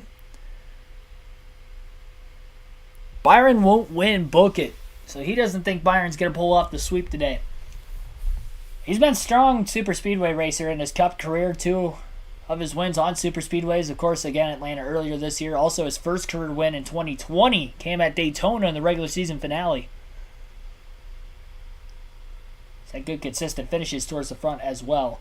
The spotlight drivers as of right now, the 6 drivers who I had bold predictions for coming into the race today, the 2 must-haves of Chase Elliott, Kyle Busch, still on the lead lap in this race. Busch was involved in that big one, unfortunately, though, and is back in 30th currently. Chase Elliott's in the top 10. Won stage 1. He's having himself a good day so far. 2 underdog picks I had today to at least get top 10s, including my race win pick of being Bubba Wallace. Bubba Wallace in the 23 is trying to find him on the leaderboard real quick, and I can't find him. I just saw he was in the top 20, but I don't know where he's at the time of the caution. 20th, yeah, that's what I thought. I don't know why I couldn't see him there for a second. So Bubba Wallace is in 20th. Dealing with mechanical issues back at stage 1, kind of hanging out at the back for most of the day, trying to stay out of trouble, but he was in the lead pack before that last flat tire caution for Chris Buescher. And Eric Jones was the other underdog pick I had for today's race to at least get a top 10. And currently he is in the 10th place position. And the 2 don't-haves I had for drivers who I did not think were going to at least finish in the top 10 or particularly finish well was Joey Logano, who is 3 laps down being involved in the big one back in 32nd. As well as Christopher Bell, the 20, who has actually been in the top 10 for most of the day and is currently in 8th. He was as high as 2nd in the running order at 1 point. Already had 9 different leaders in today's race. for a total of 17 lead changes in the first 110 laps.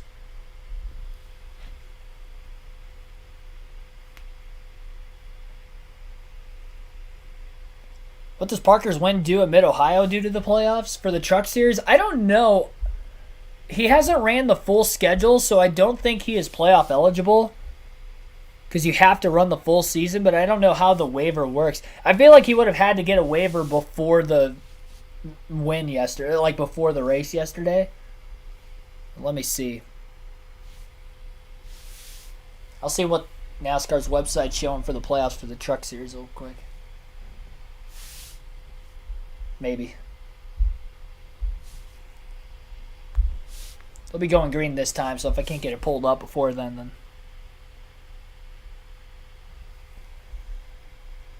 Oh, never mind. They're not going green this time.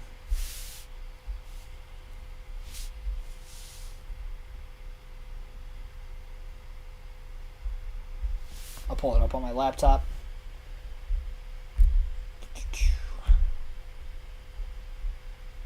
I know he was in the top 20 in points.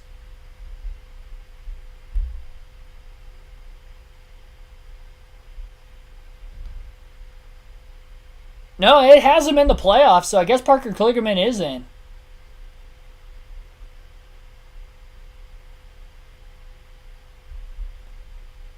He's made 8 starts this year, but it's showing him in the playoffs on NASCAR's website. I was wondering. I mean, you have to be in the top 20 in points and with a win in the Truck and Xfinity Series. But Ryan Preece also has a win. He's 19th in points, and it's not showing him in. He's ran 6 races. I don't know what the difference is between the two of them, to be completely honest. Like, why Kligerman's in, but why Preece isn't. Maybe it has to do with, like, owner's points, too. I have no clue.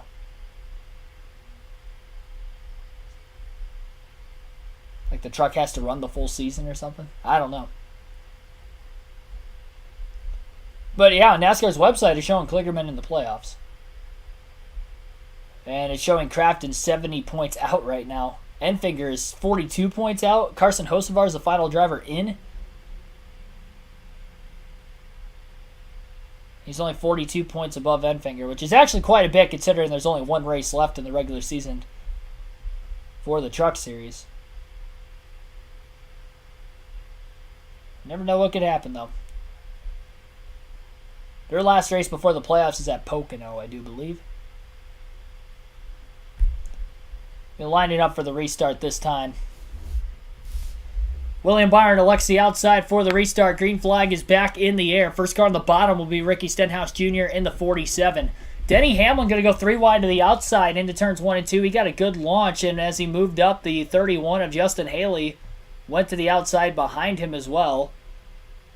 I'm not sure who he put 3 wide middle. It looked like Corey LaJoie in the 7 car further back in the field, and they're still 3 wide into turn 3, back around 12th on back. And it is Corey LaJoie in the middle. Hamlin moves down in front of LaJoie now, and Justin Haley doesn't have anywhere to go on the outside all of a sudden. Except for to let the 7 of Corey LaJoie in front of him so he could then get to the outside and not get hung out of line. Smart move by Haley back in the pack. Byron was able to pull clear in the restart. He led the opening lap following the restart and controls both lanes off turn 2. Moves to the outside for the moment. Now back to the bottom into turn 3. Ricky Stenhouse Jr. in the 47 car in second all alone as he has cleared Harrison Burton on the outside. Tyler Reddick on the inside behind him, and both the rookies of Burton and Gillen still on that outside lane.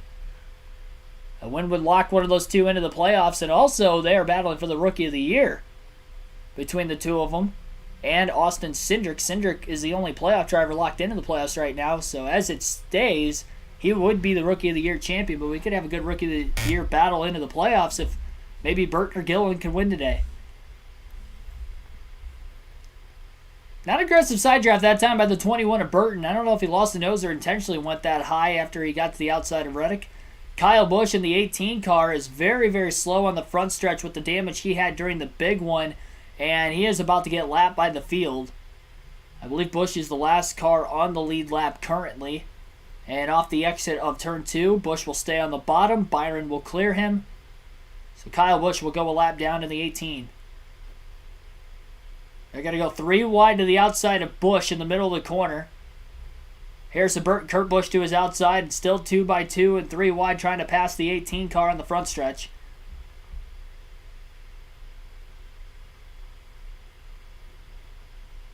Almost getting into the 11 of Denny Hamlin was the 18 of Kyle Busch into turn 1. Hamlin wiggled just a little bit and had to hop up out of the throttle. It stacked up the inside lane further back outside the top 15, leaving a strand of cars who were originally on the outside now to pull down to the bottom. And the top 5 are seemingly single file right now. Blaney made a pass on Harrison Burton that time. A big gap between 4th and 5th. It's going to allow Blaney to pull up with a big run to the outside of Kurt Busch in the 45. Busch moves up, squeezes Blaney almost into the wall off turn 2. And now Kurt Busch is going to lose the outside lane, and he is going to start to fall backwards if he doesn't get help soon. He's got a Toyota of Christopher Bell who hopped to the bottom lane into turn 3 along with Chase Elliott in the 9. Denny Hamlin still back there on the inside, and Alex Bowman too. So they're stacking up 2 by 2 now from about 5th on back again. Well, the top 4 are single file at the front of the field, and there's about a 2 to 3 car length gap between Blaney and 4th, and then the 5th place cars side by side of Burton and Kurt Busch behind him.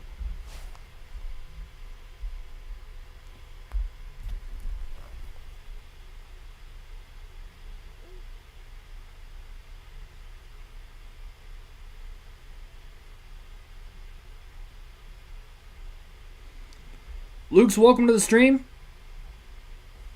Chris270, welcome as well.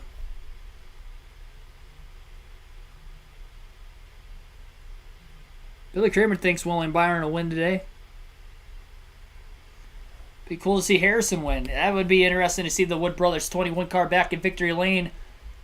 Ricky Stenhouse going up the track trying to get to the outside lane after losing the bottom, and he is 3 wide middle off turn 4 as Blaney did get to the outside of him. Eric Jones was underneath, and Stenhouse is in the sucker hole going backwards. He stayed out of the pits to get the track position a couple cautions ago, and now he's about to lose that track position.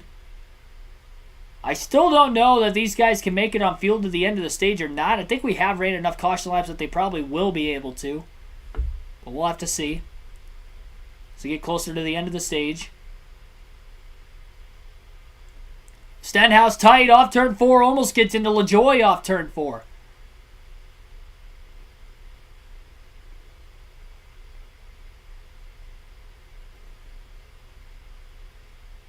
Three wide towards the back. Ross Chastain making a move to the outside. Damage on his car after bringing out the big one.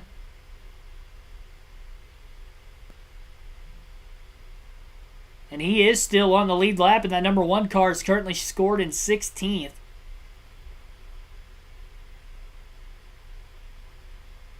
I don't think that was an aggressive side draft by Stenhouse. I think he just lost the front of his race car. Went up the track and almost caused another accident further back in the pack. And those guys battling for 15th right now. Chastain moves to the bottom underneath the 47 of Stenhouse. Crazy with the duct tape on that race car, the one that he is still as fast as he is. And I mentioned during the caution that it looked like the one that started it, him, and then even Truex, who was the initial spinning car as well, seemed to have had the least amount of damage of those that were involved in the big one. And they're both currently running in 15th and 21st as NBC goes NASCAR nonstop right now. Showing the coverage on the right side of the screen and the ads on the left. We'll go through the full field running order in Stage 2 right now. William Byron is the race leader. Tyler Reddick is in second, 1/10 of a second off the lead. Kurt Busch in third, 2/10 of a second off the lead. Christopher Bell fourth, 4/10 of a second off the lead. And Blaney's about a half a second off the lead in 5th. Harrison Burton in 6th, Ty Gill in 7th. Eric Jones in 8th, 9th is Corey LaJoy, and Chase Elliott is 10th. Alex Bowman in 11th, Denny Hamlin 12th, Brad Keselowski 13th, 14th is Eric Almirola, Ross Chastain is 15th. Justin Haley in 16th, Ricky Stenhouse Jr. in 17th, 18th is Daniel Suarez, Chase Briscoe 19th, Kevin Harvick is 20th. 21st is Bubba Wallace, 22nd, Austin Cindric, Martin Truex Jr. 23rd, Cole Custer 24th, Landon Castle 25th, Kyle Larson 26th, Ty Dillon 27th. 28th is Cody Ware. Garrett Smith laid 29th is the last car in the lead lap. Kyle Busch is now 2 laps down in 30th. Joey Logano 3 laps down in 31st. Michael McDowell 4 laps down in 32nd. And then Chris Buescher, Noah Gragson, Austin Dillon, BJ McLeod all out of the race in that order, running 33rd through 36th. So still 32 cars in the race today. And again, 29 on the lead lap right now. Only 3.5 seconds separates the top 25 in the lead pack, despite the fact that the top 8 or 9 are all running single file on the outside lane currently, with 34 laps to go in Stage 2. Keselowski in the top 40. Well, considering that there are only 36 cars in the field, yes, he is in the top 40. And he is actually currently just outside the top 10 in 11th. And I think he's pulling out a line into turn 1. It looked like he was about to, but I don't think he actually did to make a pass into the corner. And he's back on the outside lane again. Holding on to the 11th place position. First train line that we have seen in the Cup Series race so far today. About a dozen laps or so after the restart. To a flat tire on Chris Buescher, bringing out the 5th yellow of the race. We know we're guaranteed at least one more caution with the Stage 2 break.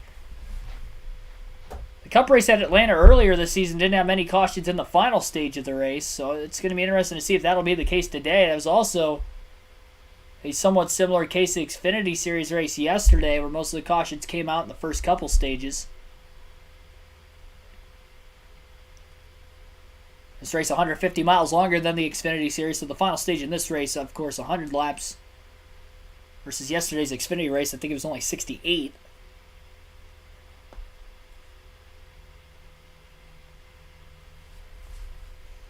Denny Hamlin on the bottom lane, not a lot of help. He's losing more positions and finally gets to the outside in front of the 4 of Kevin Harvick in the 47 of Ricky Stenhouse Jr., but that drops Hamlin back to a 17th place right now.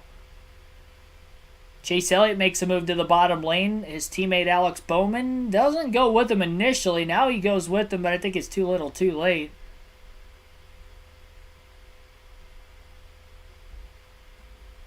Elliott knows that Ryan Blaney is further up in the running order right now, and again, he is battling him for the regular season standings. So Elliott has a pretty high incentive to try and get as many stage points as he can here in Stage 2, and he doesn't want to just sit around and wait in this train line. He's trying to get this inside rolling. Guy Carr, welcome to the stream. Logano's position, he is 31st right now, 3 down. Roger Barker, welcome to the stream. Kyle Busch having car issues.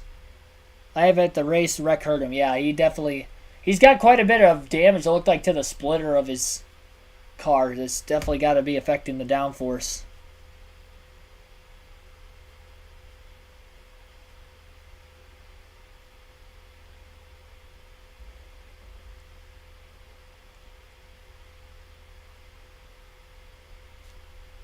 So Chase Elliott was able to make the pass on the 43 of Eric Jones after working him for a few laps. That moves him up to 8th place. Bowman could not quite follow him for position, had to fall in line on the outside behind Jones in 10th. Ross Chastain continuing to pick drivers off one by one, even in the single file pack, and currently he has worked his way back up to 12th after causing the big one earlier in the stage.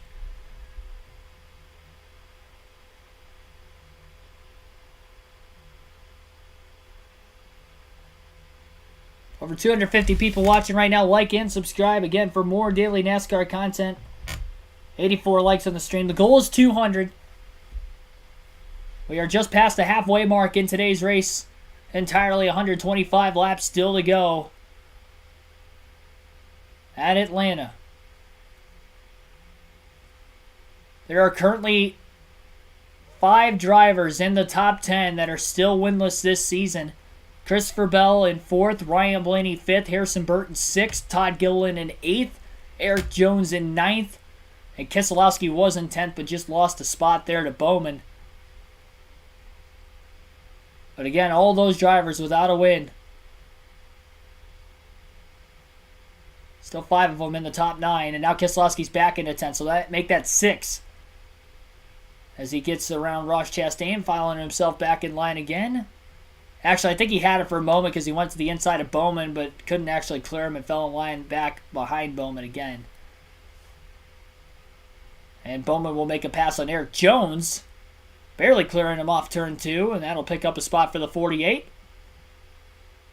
And the 48 dives down to the bottom again. Wow, what a run by Alex Bowman. Gets around 2 cars through 3 and 4. Both the rookies of Harrison Burton, Ty Gillen. And like a rocket ship, Alex Bowman is charging up to the 7th place position. He's found his teammate Chase Elliott again. Couple lap cars down on the bottom of the racetrack. Kyle Busch is one of them. Wreck off turn 2. One car has spun, and it is a 14. Chase Briscoe, and he's got a flat right rear tire, probably after the spin. Trying to keep that car rolling so he doesn't stay stalled on the racetrack. So 24 laps to go in stage 2. Caution is out for the 6th time today for the 14 of Chase Briscoe spinning off the exit of the corner. Didn't hit anything, but it looks like he's got a lot of debris shedding around that right rear fender as that tire has completely come apart on the 14. Pieces of metal shearing off that race car right now, and this is going to bring a lot more damage to the 14 than what it was originally looking like. Bud Long Gaming with Andrew 2214. Welcome to the stream. Happened to Logano while he's running where he is. He got involved in a big one off the exit of turn 2. Had a lot of, looked like rear suspension damage from the accident. Hamlin's in cars on YouTube.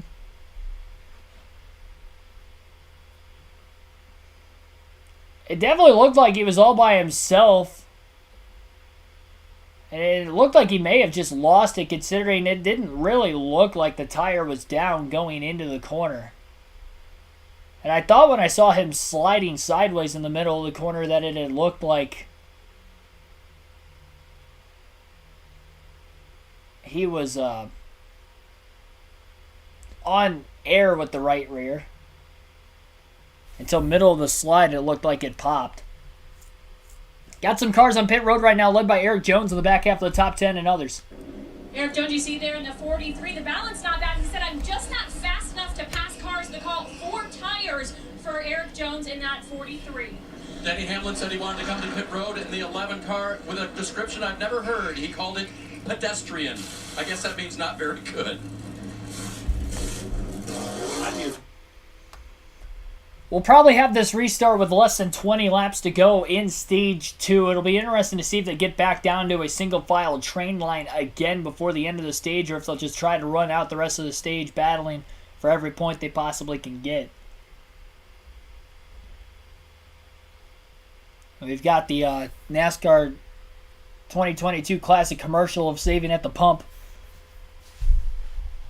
At least on my screen. I would assume that's probably the case for everybody. You think everybody gets the same advertisements at the same time? Like, is that a thing? Or I wonder if, like, you have, like, a different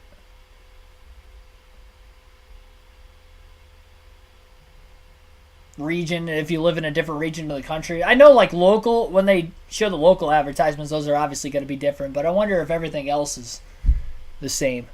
I don't know exactly how that all works.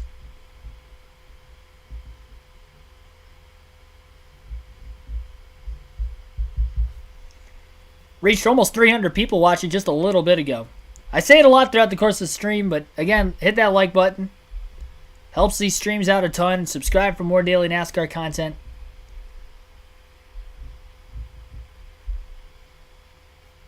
On the road to becoming a NASCAR commentator for real races down the line. Every like, every subscriber goes a long way into helping on this channel. And hopefully you're enjoying today's commentary of the race today. 139 laps still remain. Or sorry, 121 laps still remain. 139 laps down.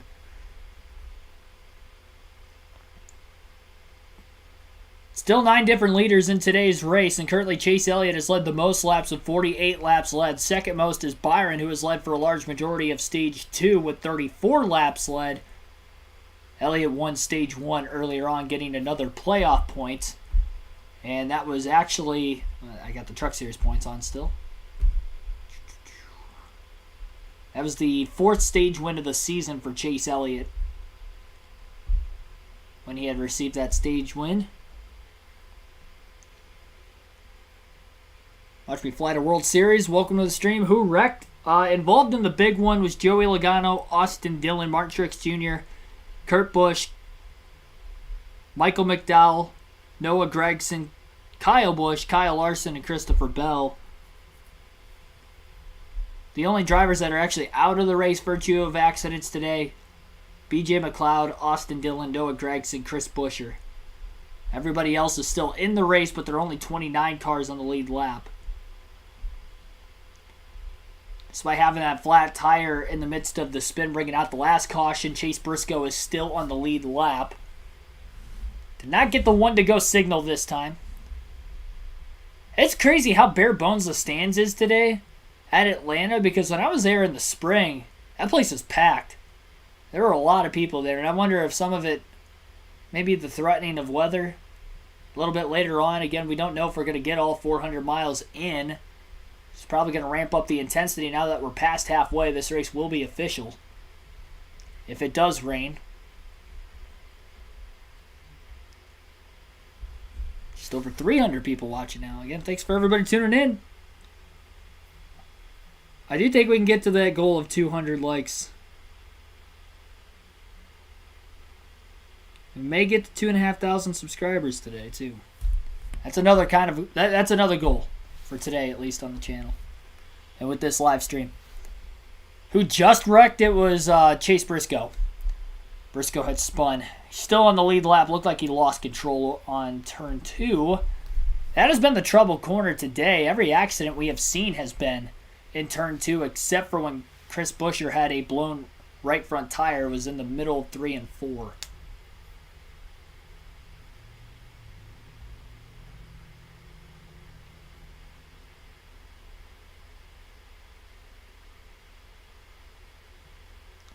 Does anybody notice that Randall Burnett, crew chief of Tyler Reddick, doesn't he look like an older version of Tyler Reddick? Like, they almost look identical in the face. They have a similar haircut. He's just got more gray hair. It looks like Tyler Reddick like 20 years from now. Probably his dad. His long-lost father. And now he is crew chiefing his son to victory in the NASCAR Cup Series. Wade Solinsky, welcome to the stream.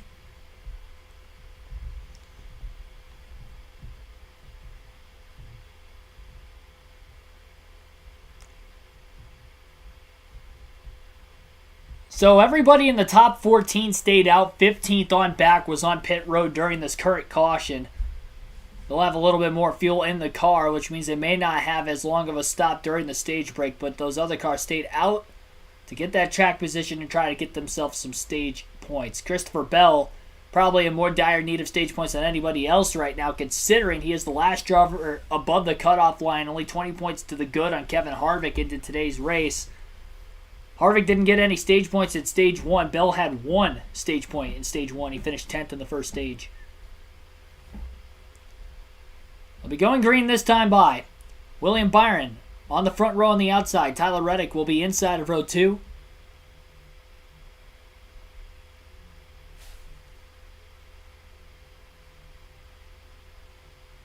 Yeah, that splitter's definitely dragging on the 18 car right now. Surprised he hasn't shedded any debris, to be completely honest. Green flag back in the air. Bell will be pushing Reddick on the inside. On the outside, it's Kurt Busch pushing William Byron. Dead even into turns 1 and 2 between the 8 and the 24. Ross Chastain thought about going to the outside of the 21 of Harrison Burton. May not have had enough of a run to actually get there and stays in line behind him as they're 2x2 down the backstretch. Reddick thinking about pulling up. He was not clear on the 24 of Byron. Byron was able to side draft Reddick with that move that the 8 tried to pull off. And William Byron is clear again in the middle of turns 3 and 4 as he drives down to the bottom of the track trying to control the lanes off turn 4.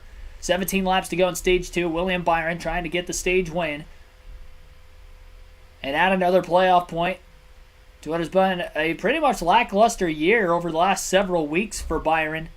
Outside of those 2 wins he picked up very early in the season. Kurt Busch, Tyler Reddick aggressively side-drafting each other on the backstretch now. Bell has to lift just a little bit in the bottom lane. Now a gap building between Reddick and Bell down low.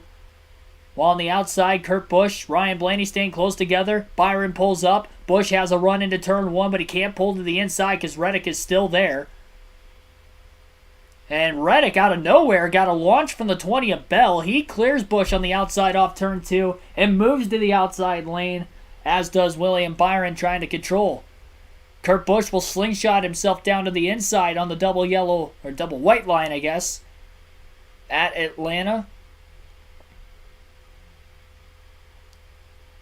Bowman to the outside behind his teammate Chase Elliott, about 4th and 5th in line in that top lane. Hendrick Chevy's trying to link up together, and if they could get up there with his teammate Byron, I'm sure they're going to try to control this pack entirely. Only one of the Hendrick Chevys that is not inside the top 7 right now is Larson, who was involved in the big one earlier today and runs multiple laps down.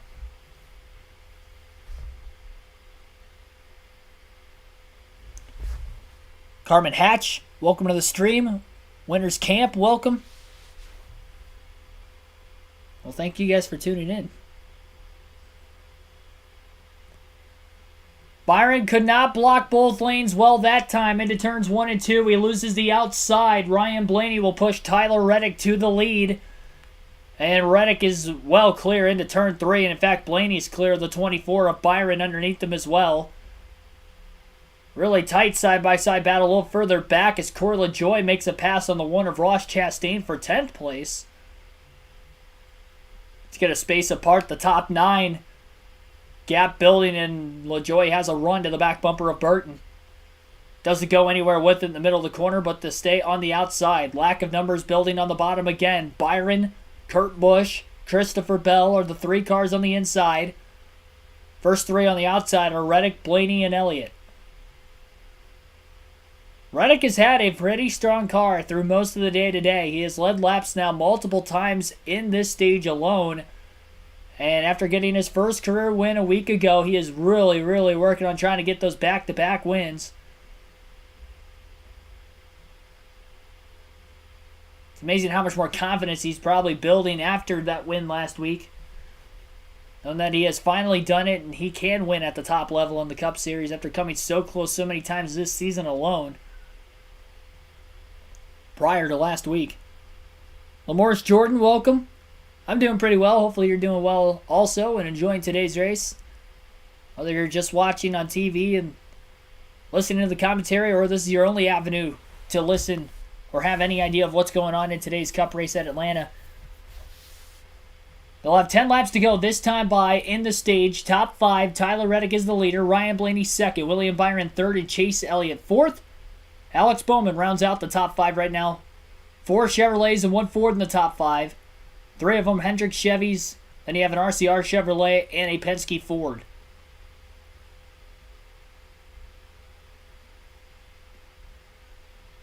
Chevrolets dominated the Atlanta race earlier on this season, and that is seemingly the case at the front of the field today. The Fords have been good on the super speedways of Daytona and Talladega, as we usually see, but they have not really picked up the Atlanta super speedway. Really, outside of the 12 of Blaney on a consistent basis, has been the only one to do so. But he also has more super speedway wins than any other Ford outside of Brad Keselowski. But he's in better equipment than the 6, with Keselowski making the move to become a co-owner at Roush.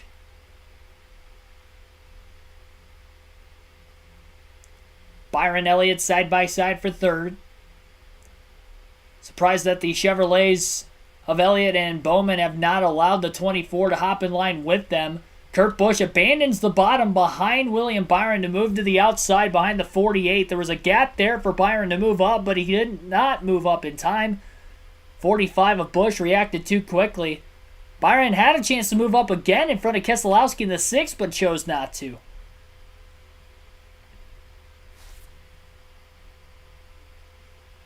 Byron side by side with Keselowski. Will he move up this time on the front stretch? He does.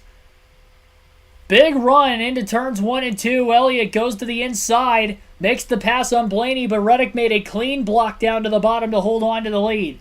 Elliott moves back across the top in front of the 12 of Blaney. His teammates of William Byron and Alex Bowman went with him, but they are still trying to follow him. Blaney stays on the outside behind Reddick. Elliott with another run into 3 and 4 will take the lead.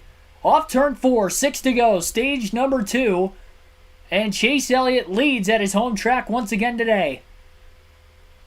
After winning stage 1, he's trying to do the same thing here, and the driver he is battling for the regular season point standings, who battled him for the win at the end of stage 1, is on the inside of Reddick for second, and they're looking to have another battle for the stage 2 win.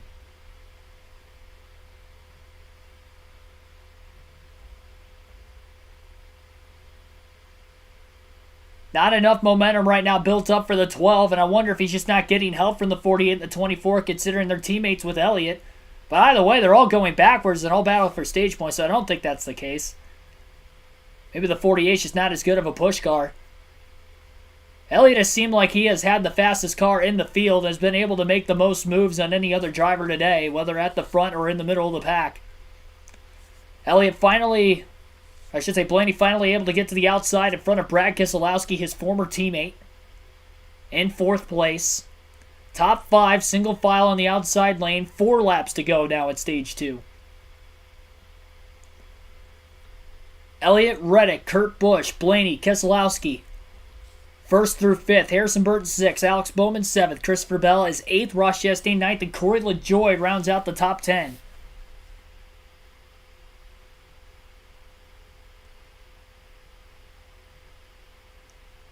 Three wide off turn 4. Now LaJoie is stuck on the outside. Bell up the middle. Chastain follows him. Byron on the bottom, still losing spots. Suarez now to the middle lane following Chastain. And now no longer 3 wide into turns 1 and 2. He'll drop in line behind the 7 of LaJoie on the outside. And Byron still down low with little to no help. Bowman moves back to the inside off the outside lane, trying to make a pass on Keselowski for 5th. Kurt Busch to the inside of Tyler Reddick for 2nd. Didn't have a lot of momentum, but is still going to get there. Off the exit of turn 4, nobody with Kurt Busch. Keselowski goes to the bottom now underneath the 48 of Bowman. They swap lanes on the front stretch. Keselowski goes 3 wide to the inside now underneath Kurt Busch into turn 1. What a pass by Brad Keselowski. He's up to 3rd. If he moves up in front of Blaney, he did not. He stays to the inside of Reddick. Elliott goes down to block the 12. Now back to the outside to block the 8 of Reddick. Reddick getting a push from Blaney into turn 3 on the outside. They'll be coming to the white flag, this time by in stage 2. Oh, and the 48's around as he might have blown a right rear tire. Caution's out, and that'll end the stage. Chase Elliott will win stage 2. Everybody misses Bowman to the inside. Caution is out, and that will end stage 2. Alex Bowman had blown a right rear tire in the middle of the corner. He is stalled on the apron of the racetrack, and it looks like he has at least 3 tires down to the rim. And he is going to need help. And is probably going to lose a lap if I had to imagine. Maybe more.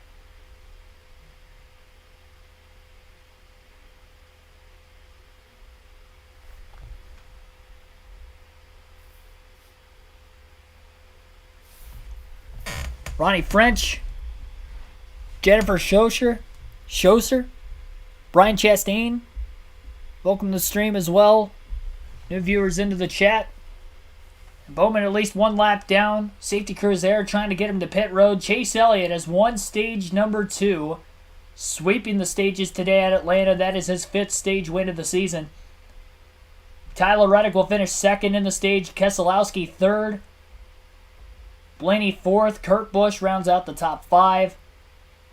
Bell 6th. Harrison Burton 7th. Byron 8th. Ross Chastain 9th for being involved in the big one earlier. And Corey LaJoie rounds out the top 10 in stage 2. I'm not sure how the right rear blew out on the 48 of Alex Bowman. Maybe he took left sides only during the last pit stop. I have no clue how old his right side tires were, but he had blown a right rear tire off the exit of turn 4, backed it into the wall. Tough break for Bowman.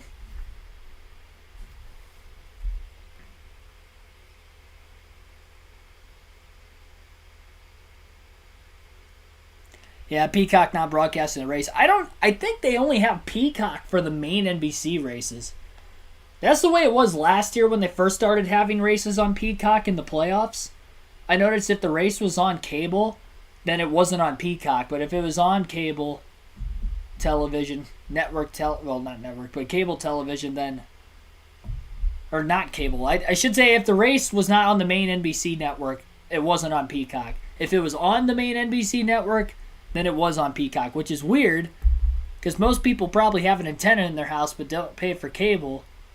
So I don't know what. I feel like it should be flipped the other way around, where if it's on the main NBC, or have every race on Peacock. I mean, if every race was on Peacock, that would be probably the ideal way to go. But if you're not going to have every race on Peacock, I feel like you should have races on Peacock that are on cable and not on the main NBC. That's just my opinion. Yeah, that was a gutsy move late in the stage by Keselowski to go 3 wide to the bottom. I didn't think he had enough of a run as he did, but he made it work, and who knows, maybe he would have had a shot at the stage win if it would have stayed green that final lap. Luckily, again, everybody was able to miss Bowman to the inside. He was running about 7th or 8th when he had spun.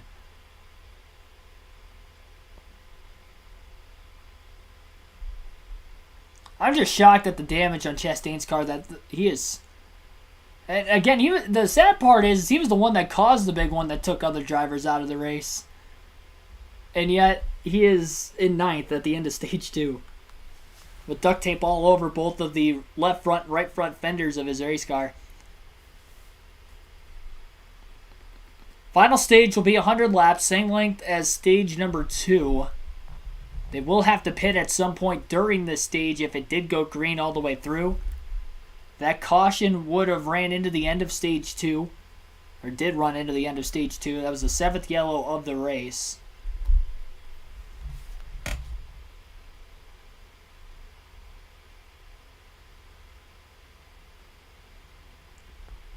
Pit stops coming up now as Elliott will lead the field to pit road during the stage 2 break. Kim. And you'll see Brad Keselowski in the 6th. He said, I'm not handling good, but I'm not handling bad. Said, make no changes. The call's going to be 4 tires. They reminded Brad we will literally be waiting on gas. Dave? Tyler Reddick has taken 2 tires all day long. He skids through his pit stall, so he's got to come back a little bit. It'll be 4 here. Marty sets him up for 2 later. Dave, it's been a perfect race for the hometown hero, Chase Elliott, trying to get his first ever Atlanta win. His dad, Bill, won 5 races here. He said the balance is really good when I'm out front. A long stop there, especially on the left rear. He said he's back in traffic, which he will be now. Car too tight. Austin Cindric will win the race off pit road and lead for the first time today at Atlanta. No tires on that pit stop for Cindric to get track position. Almirola also took no tires. He'll restart in 2nd. Hey, Woody, welcome to the stream. Jerusalem Esparza, welcome to the stream. We've had over 330 people watching at one point in time, over 100 likes. Our goal, 200 likes on the channel today. Another goal is hopefully to get to 2,500 subscribers on the channel today. Right now, I don't know what my exact count is at. Let me check. I think we're still over 50 away there. Yeah, 58 away yet.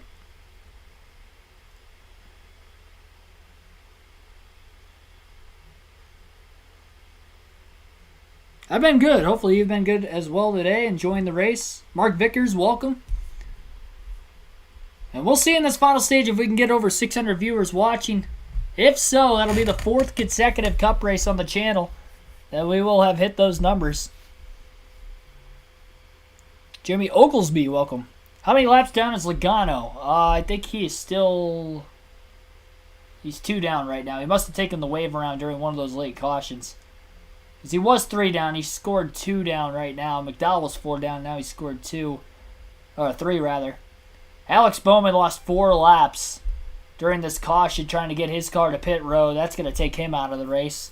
Leaving just 2 of the Hendrick Chevys with a shot to win. Chase Elliott and William Byron, who are the 2 drivers who have led the most laps today. And Elliott has won the first 2 stages of the race as well. Truex is on the lead lap in 26th. I don't think he's been inside the top 15 since his wreck.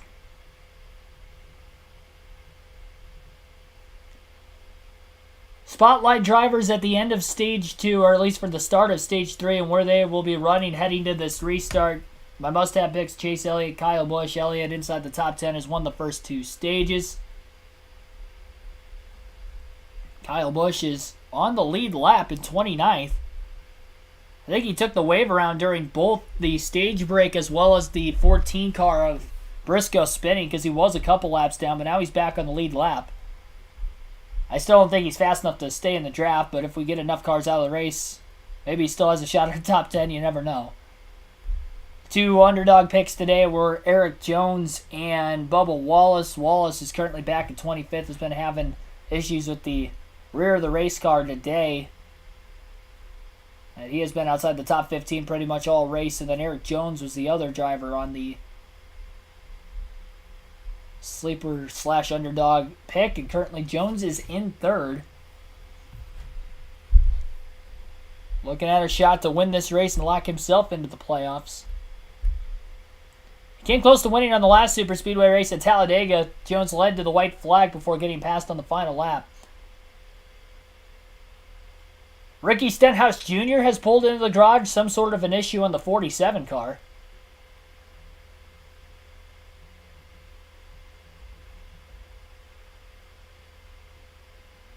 Sounds like some sort of an engine issue with Stenhouse's Kroger number 47 car. Keselowski came back down onto pit road during that caution. Equipment interference penalty for Keselowski.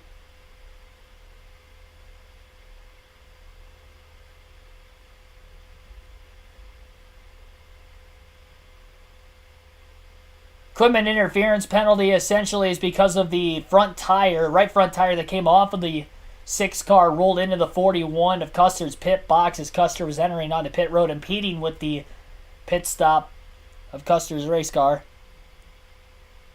Super Ultra Doom 9000, welcome to the stream.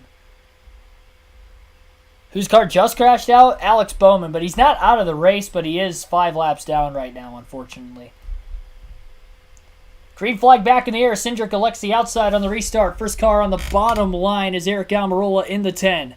Almirola getting pushed by Ty Dillon, who was involved in an earlier accident today, and Eric Jones is pushing Austin Cindric. First time the 10 and the 2 have been out towards the front of the field today. It looked like almost clear off turn 2 was Almirola. Had no intentions of pulling up initially and still stays on the bottom side by side with Cindric. Ty Dillon is not as close, tucked behind the 10 of Almirola now, and off turn 4, that's going to give the run to the 43 and the 2 on the outside, and Austin Cindric is going to be clear. It'll lead his first green flag lap of the day, and that Quaker State number 2 car, of course, in the Quaker State 400. Can the Quaker State car go to victory lane? Jones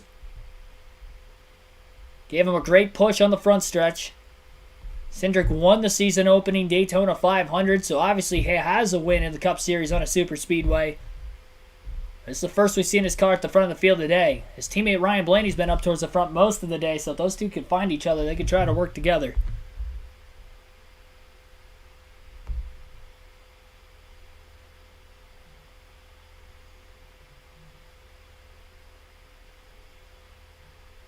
Kevin Harvick towards the front of the field also was one of the drivers who had taken no tires on pit road to gain track position, along with Justin Haley in the 31. Almirola has fallen back after the restart. Never moved to the outside lane when he might have had a shot initially in turns 1 and 2 on the restart, and it has cost him, as he is back to about 8th or 9th now. Hamlin to the inside of Ty Dillon in the 42, who has, again, damage. Blaney in line behind Hamlin. All those cars that kept getting stacked up on the inside have lost a lot of track position now.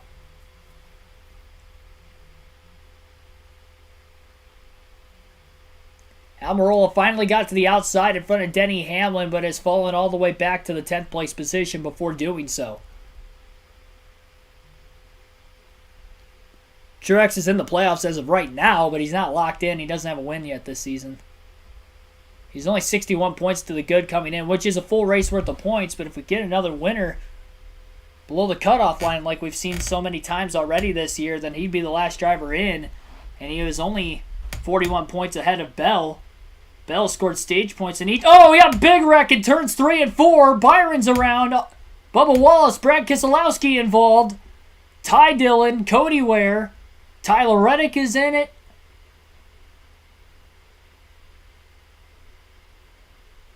Caution in turns 3 and 4, another big wreck.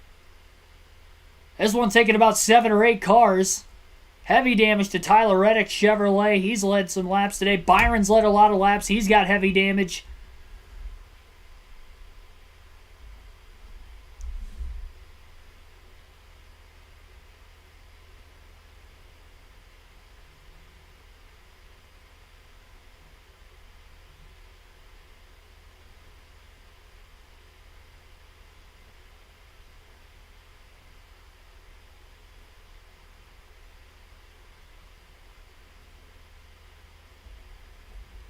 Showing a replay of the wreck for the first time. The 15 car got loose getting into turn 3, and then the 42 of Ty Dillon ran into the back of him, and everybody who was on the outside got stacked up in it.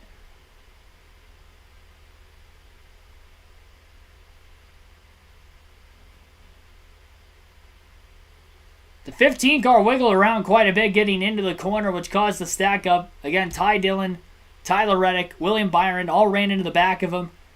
The 38 of Gillen got into the back of the 24, causing a decent amount of damage to the front of his car. Kurt Busch just missed it to the inside, so did Kyle Larson. Michael McDowell made a couple of misses in that. Keselowski and Bubba Wallace spun out a little bit further up ahead of the field after they had already missed it. I think Wallace got turned from behind by McDowell in the checkup of everything happening on the outside. That's why the 23 and the 6 went around. I don't think Bubba Wallace has a lot of damage, but Keselowski definitely hit the outside wall pretty good. I think I saw the 77 of Justin Haley spinning in the middle of that as well. I don't think he has a lot of damage. His spin was kind of similar to Wallace. Cole Custer misses it at the back. Couple good crunches on Gillen's race car. He was having a good day. He's up towards the front for a decent amount of stage 2.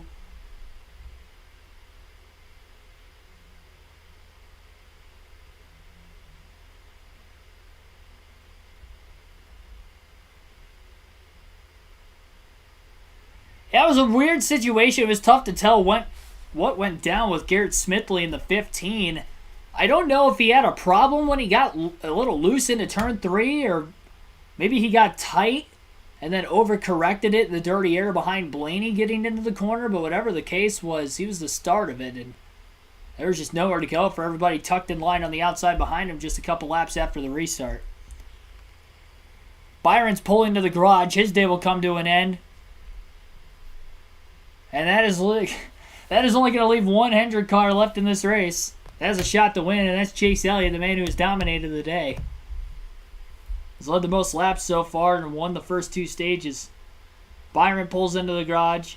I guess Bowman did pull into the garage. He's out of the race. I didn't think he was going to be out, but he is. Larson was involved in the big one. But he's back on the lead lap, so I guess I wouldn't count Larson completely out of it. I mean, there's a lot of cars with damage right now. Guess you never know what could happen there. There's very few cars that have not been involved in any accident so far today. Everybody involved in the accident, you'll be able to see on the upper right-hand corner of the screen right now. Caution was officially at lap 169. Logano will get the free pass with this yellow, and I believe that's going to put Joey 1 lap down instead of 2. No, never mind. Logano going to be back on the lead lap after being as many as 3 laps down at one point. So taking a couple wave rounds, now getting the free pass. So Logano will be back on the lead lap. But anyway, Garrett Smithley, Ty Dillon, Tyler Reddick, William Byron, Todd Gillen, Bubba Wallace, Brad Keselowski, and Justin Haley all involved in the accident. Said Larson was involved, but he kind of made it through pretty much unscathed, so I'm not going to say that Larson was involved in that one. Maybe he had a tiny bit of contact in it, but he got out of harm's way. Yeah, he did get it in the back of the 42, but I don't think it really caused any damage. It wasn't more than a bump draft.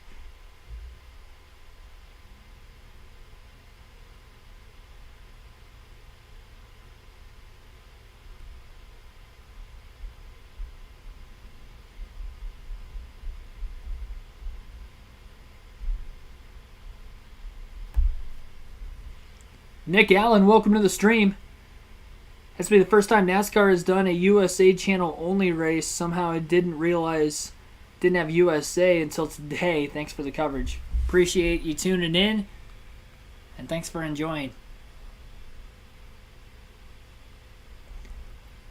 Pit road is a busy place right now. So fuel here, and it's been an interesting conversation. They're going to check the right side to make sure that everything is good.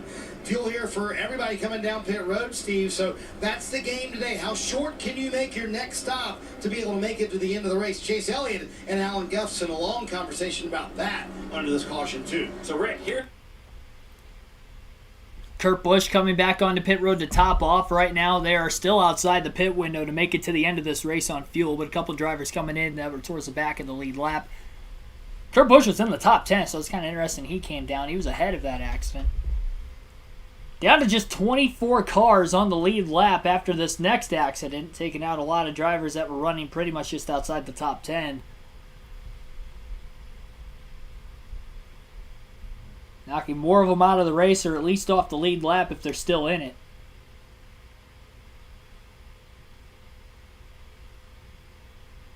Damien, I'm right with you on that one, just because I'm a Blaney fan. That's the only reason. Manuel ZRM, welcome to the stream. Where can I see NASCAR? The race is on the USA Network this afternoon. If you do not have that, you can tune in here, or you can tune into the USA Network and listen to my commentary. I know some of you guys do that on a weekly basis as well. Thanks for everybody tuning in. Eric Jones was the leader at the time of the caution on Austin Cindric. I guess he kind of took the lead away from the two simultaneously because Cindric was controlling the pack for the most part. These are the first laps that Jones has led, all under the caution. He is now the 12th different leader in today's race. He was one of my sleeper picks.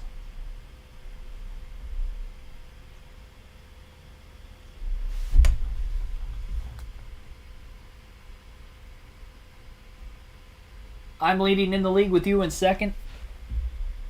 And let me check out the fantasy right now.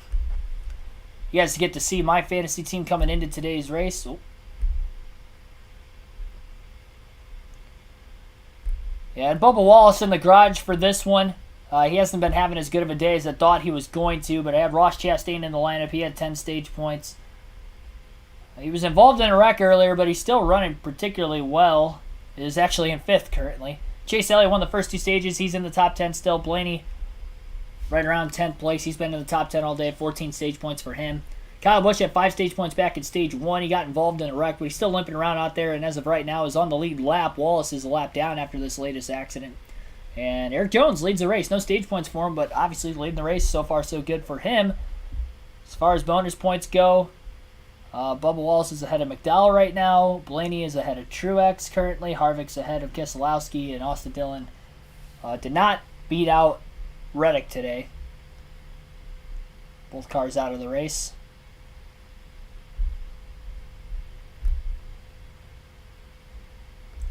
And again, currently the spotlight drivers, the 2 underdog picks, Eric Jones, Bubba Wallace. Jones leading. Wallace restart 25th, first car 1 lap down. 2 must-have picks of Chase Elliott, Kyle Busch. Busch has had issues today, but he is in 20th right now, even though he's got a bunch of damage to his race car. Be interesting to see if they can keep working on it so he can at least stay in the lead draft, and you never know, may have a chance.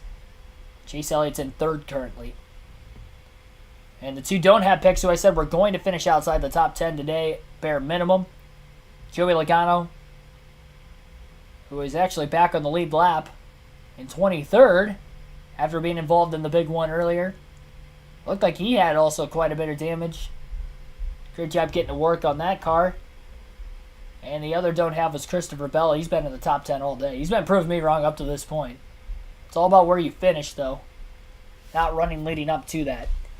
Front row in the restart will be Eric Jones and Ross Chastain. Chastain on the inside, Jones on the outside. Row 2 is going to be Chase Elliott and Austin Cindric, with Elliott on the inside, Cindric on the outside. We'll have 84 laps to go when the field takes the green. Brandon Murphy, welcome to the stream. Where's Larson? Larson on the restart 17th. Eric Egan, welcome to the stream. Muhammad Adam, welcome to the stream. Need Harvick to win. Get himself in the playoffs. Harvick fan in the chat. Yeah, he's in the top 5. May have a shot. Great push on the outside from Eric Jones and Austin Cindric as the green flag is back in the air. They got a much better launch than the 9 and the 1 car down on the bottom. And I wonder if the damage on the nose of the 1 is maybe costing him in clean air, but in the draft he seems to be all right. We'll see. Side by side, door to door on the backstretch right now between Chastain and Jones. It was Chastain who beat Eric Jones on the last Super Speedway race at Talladega with a last lap pass for the win. Those two are side by side for the lead with 83 to go in the final stage this time around. Harvick pushing Cindric. Cindric now pushing the 43. A lot more coordinated as the outside lane into turns 1 and 2, but 2 Chevrolets on the bottom, and Chase Elliott, who has the fastest car in the field, is the push car on the inside. Cindric bobbled just a little bit on the outside lane. A bit of a gap now between the 43 and the 2. Chastain with the run into turn 3. Shortest way around the track. On the bottom, Jones. Not going to aggressively side draft. He's going to wait to get the run off the exit corner and off the banking up high. And Jones will lead that lap at the line by inches. 2 by 2 through the top 10. And then there's no other cars on the inside until further back in that second pack, which is pretty much most of the cars that have had some sort of damage today.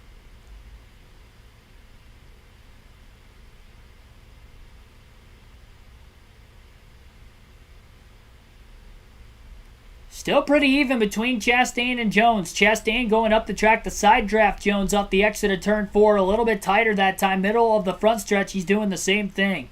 You can see the tape on the left front fender of the one of Chastain flapping in the wind. That has to be slowing him down like a parachute on a sail right now.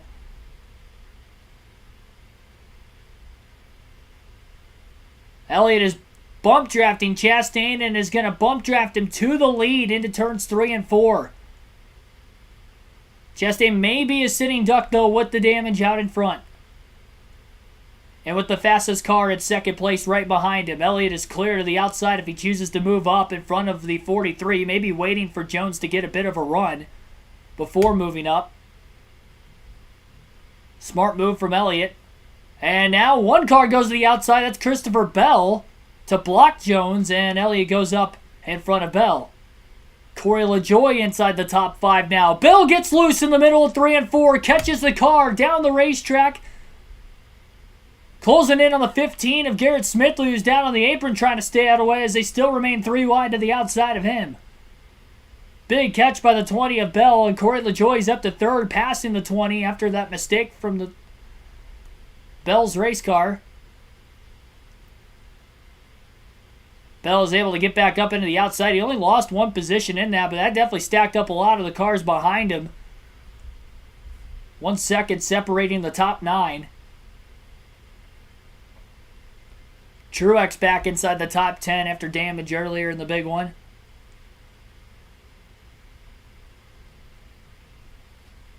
Can Corey LaJoie pull off an upset of all upsets today? He finished 10th at the end of stage 2. He's been there for a little bit now.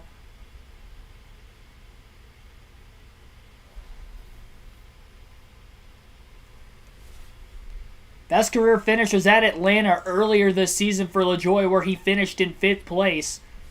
Had one of the best runs of his career last season in the finale of the regular season at Daytona, where he led laps and ran top 10 most of the day there as well. He's been pretty good on the super speedways over the last calendar year, and today is another one of those good days.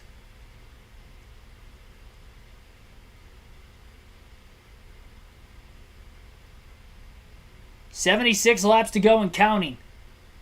3 cars at the front of the field kind of separating themselves in front of Bell for right now because everybody's side by side from 4th and 5th on back.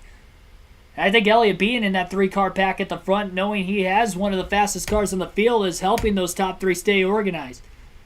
Very similar to maybe a mid-2000s Daytona or Talladega race where you have a few cars single file at the front and they're 2 and 3 wide back behind them.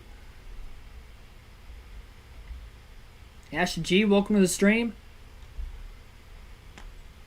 Yeah, Logano back in the top 20 on the lead lap. Keselowski was just involved in that last accident, still in the lead lap, and is in 17th. Larson was in the big one, is in 16th. Cindric Blaney, both those Penske teammates running nose to tail right now in the outside lane in 9th and 10th. So they found each other again.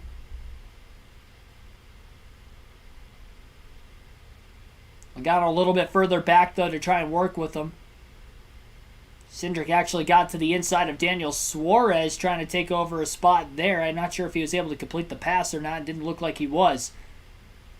Fourth on back has caught the top three. Bell moved to the inside to make a pass for third in turns 1 and 2. He'll clear LaJoy off the exit of the corner. LaJoy only lost that one spot. He's still in fourth on the outside. Now Bell goes to the outside. LaJoy going to try to cross him over through 3 and 4. Elliott went down to the bottom of the racetrack. That helped LaJoy get a nice draft in front of him, and he'll clear Bell right back for third. 2 and 3 wide towards the back of the top 10 into turns 1 and 2.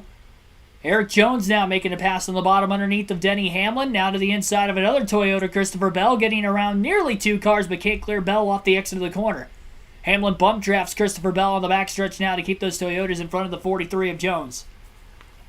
Top 10 currently would be Ross Chastain in first. Second is Chase Elliott. Corey LaJoy in third. Christopher Bell fourth. Denny Hamlin rounds out the top 5. Justin Haley sixth. Eric Jones seventh. Martin Truex Jr. 8th. Daniel Suarez 9th. And Ryan Blaney rounds out the top 10. Top 4, single file, now gravitating down toward the bottom lane. Side by side all the way back from there. Kyle Busch is around in the back of the pack. Caution is out. Busch has lost control. He has spun and flat spotted his right rear tire. Middle of the spin. Cody Ware in the 51's around now too. I don't know if that was after the caution when Cody Ware spun. He was ahead of Kyle Busch. So Cody Ware spun after the yellow, and then Kyle Busch spun to bring out the caution, and the right rear corner panel's coming apart on the 18, similar to what it did to Chris Buescher earlier in the day. Chase Briscoe also had a similar problem. Buescher was with the right front. Briscoe was with the right rear. More damage now on the 18 car of Kyle Busch. If he can get to pit road quickly enough, he may be able to stay on the lead lap. We'll see. He's able to keep the car rolling so he wasn't beached on the backstretch.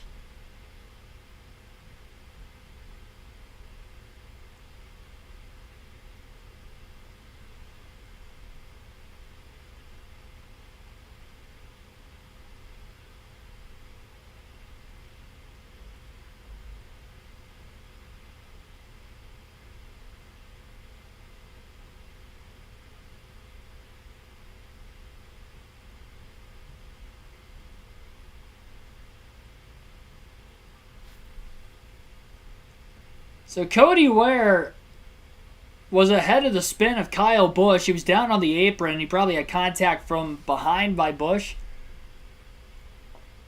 And Cody Ware was down on the apron off the exit of turn 2. And I don't know if maybe the transition from the banking to the flat on the apron in the middle of the apron caused him to overcorrect into the wall, but one way or the other. Cody Ware loses control after the yellow already came out behind him off turn 2, and he ended up nose first into the outside wall.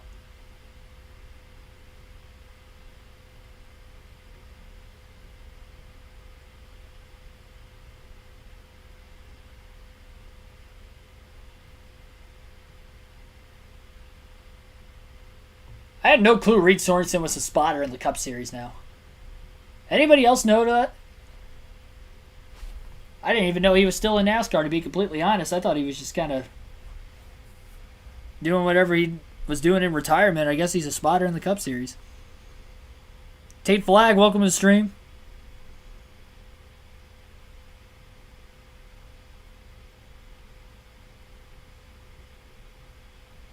David Owens, welcome. Hasselhoff 2001. Thanks for tuning in. He's rooting for Chase Elliott. Comment in the chat down below, who do you think is going to win today's race? Field will be coming to pit road, likely to top off on fuel for the final time today. One of Ross Chastain. Dave. Third place, Corey LaJoie was told his time on pit road would be 3.3 seconds. That means fuel only for the 7, Marty. Boy, Dave, could be the final stop of the day, as Steve mentioned. Right on the edge of making it all the way, Christopher Bell told Adam Stevens, I need help, a lot of help for that Toyota to get better.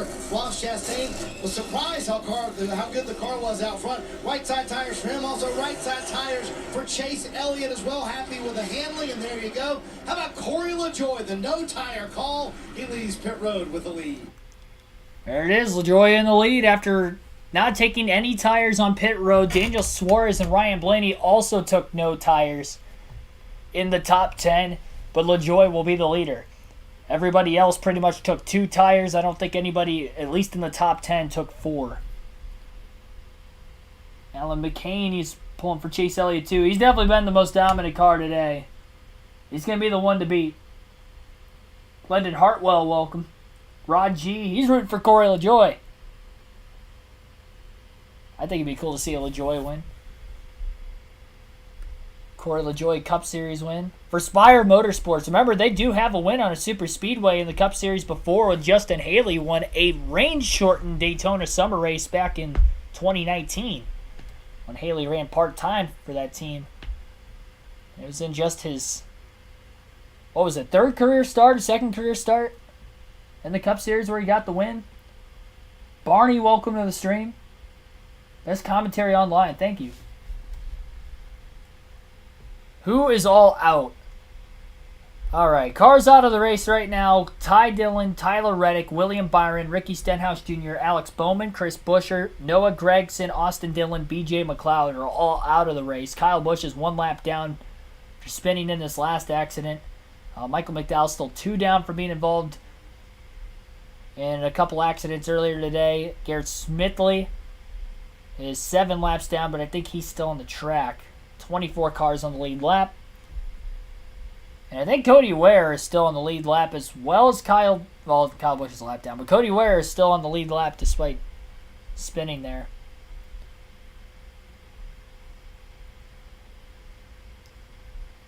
Cars that were involved in accidents that are back inside the top 10 today would be Ross Chastain, who's going to restart second. He started the big one way back on lap 90 earlier in the race. Martin Truex Jr. was also involved in that big one. That was the car that Chastain turned around, bump drafting in the middle of the corner. Truex is in 7th. Those are the only drivers that were involved in wrecks that are in the top 10 at least. But Larson was also involved in a wreck. He's 14th. Logano was involved in the big one. Same thing with Larson. Logano was in 12th. Almirola was involved in that last decent-sized pile-up. About 7-8 cars involved in that. He's in 17th on the lead lap. Todd Gillen was involved in that same wreck as Almirola. He's 19th. Bubba Walsh was also involved. He's 21st. Dawson Witter, welcome to the stream. Marilyn LaRoche, welcome to the stream.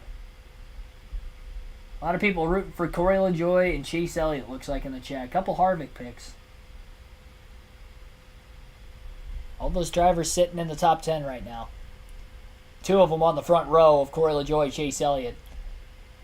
Elliott elects the inside on the restart. In row 1, Corey LaJoie will be on the outside of row 1. Row 2 will be Daniel Suarez on the inside with his teammate Ross Chastain on the outside. We'll see if those 2 Trackhouse cars will be able to work together here late. Martin Truex Jr., Denny Hamlin, row 3 with Truex down low and Hamlin on the outside. Row 4 will be Ryan Blaney and Christopher Bell with Blaney down low, Bell on the outside, and then row 5 rounding out the top 10 right now would be Austin Cindric on the inside and Eric Jones on the outside. 66 laps to go when we go green this time by. Scott Lane, welcome to the stream. He's rooting for Keselowski in the 6. Still on the lead lap, but he was involved in an accident earlier today. Finished 3rd at the end of stage 2. Definitely had a strong car.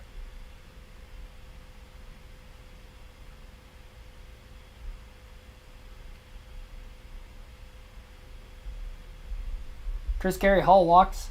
Welcome to the stream. Hopefully I said your last name correctly. He's going Chase for the win. Green flag back in the air at Atlanta. LaJoy gets a push on the outside from Chastain. Elliott did not get a great push from the 99 of Daniel Suarez, and LaJoy's going to easily be clear and pull to the bottom in front of the fastest car in the field, Chase Elliott, into turns 1 and 2. Smart move from LaJoy. Chastain, with the damage to the front of his car, did not take off well on that restart. May let the 99 of Daniel Suarez in front of him. Suarez tried to move up, but Chastain was getting pushed from behind, and Suarez was a little too late to move up with Hamlin all over the back of the one car.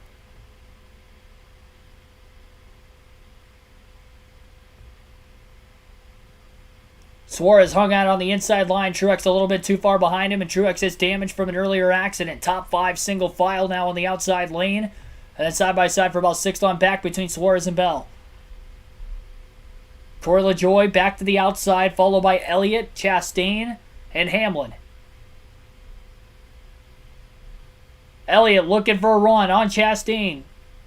Or with Chastain on LaJoy. LaJoy blocks top to bottom, holding the 9 car of Elliott behind him. Elliott probably trying to get the track position because he knows his car is probably the best in the field. And if he can get that lead, it'd be tough getting around the 9 car the rest of the way.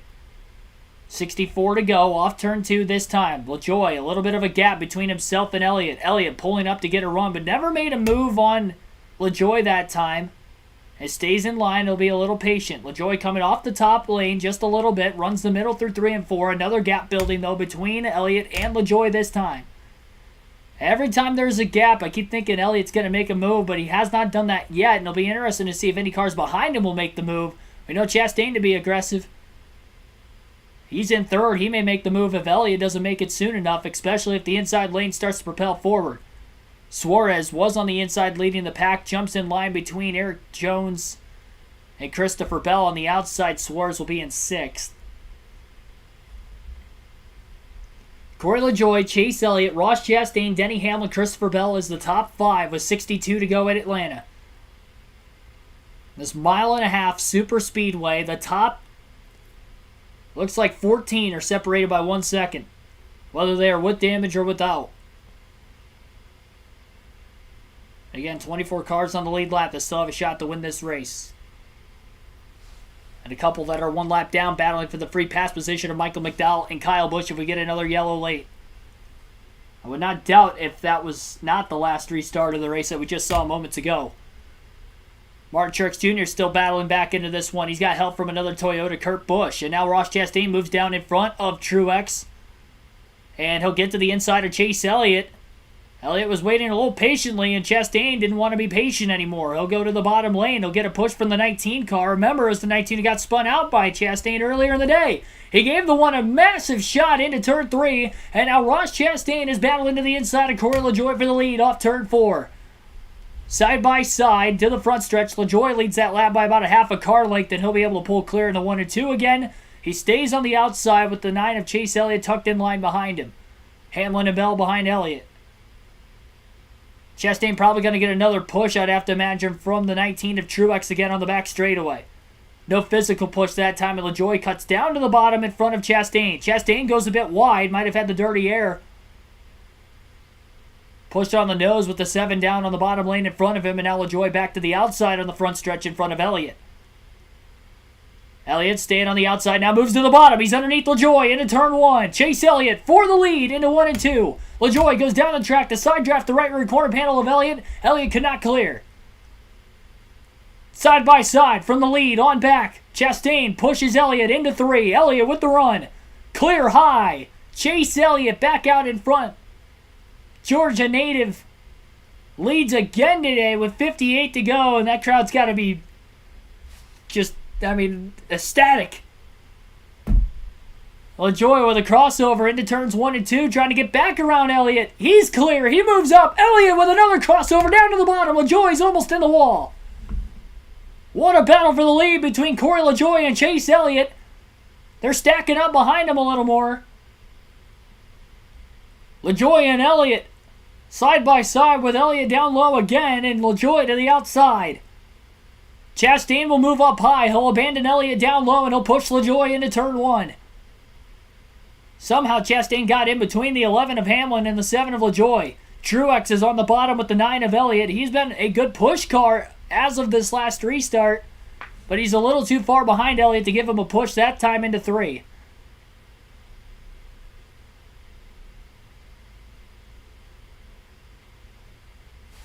Corey LaJoie trying to upset the playoff standings once again, as many drivers have already done in recent weeks. And a first career win for LaJoie would be the 5th different time we've seen a driver get their first career win this season, including last week, of course, when Tyler Reddick did it at Road America. Elliott has pulled clear of LaJoie off turn 2 and moves to the outside in front of the 7 car for Spire Motorsports. Martin Truex Jr. in the 19 down on the bottom. Can't quite get to the inside of Elliott off the exit of the corner. Elliott controls both lanes on the front stretch. LaJoie with a run trying to clear the 19 car with a push from Chastain. Can't do it. Truex is able to side draft LaJoie just enough. And Elliott trying to manage the throttle right now, whether he's riding the brakes or just flat out lifting to try not to get a major gap in front of the cars behind him. NASCAR nonstop commercial break right now. 54 laps to go. Chase Elliott leads the way. Truex, LaJoie, side by side for second on back. Over 300 people watching the stream so far today. Thanks for everybody tuning in. Hit that like button if you haven't already. And again, subscribe for more daily NASCAR content. I'll have live commentary for next week's NASCAR Cup race at New Hampshire as well. Do it most of the weekends that I don't go to the races in person. So next week I'll be live again for live commentary of another Cup race. But for right now, we've got a battle for the lead with just over 50 laps to go at Atlanta. And Chase Elliott trying to get his 3rd win of the season, which would give him the most of any driver this year. He is the points leader coming in and has already won the first 2 stages and has led the most laps today with 62 and counting. He's definitely had the most dominant car of anybody. He also started on the pole, virtue of qualifying and practice getting rained out yesterday afternoon. There was rain threatening this race today. The way things are looking now, they should be able to get it in before the rain comes. Looks like fairly clear skies around the racetrack for the time being.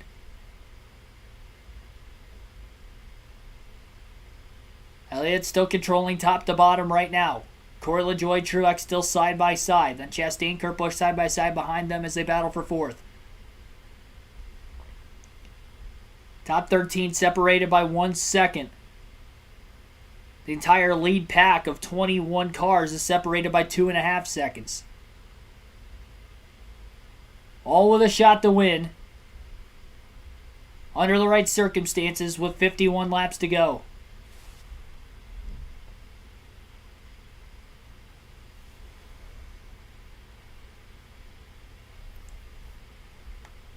Hamlin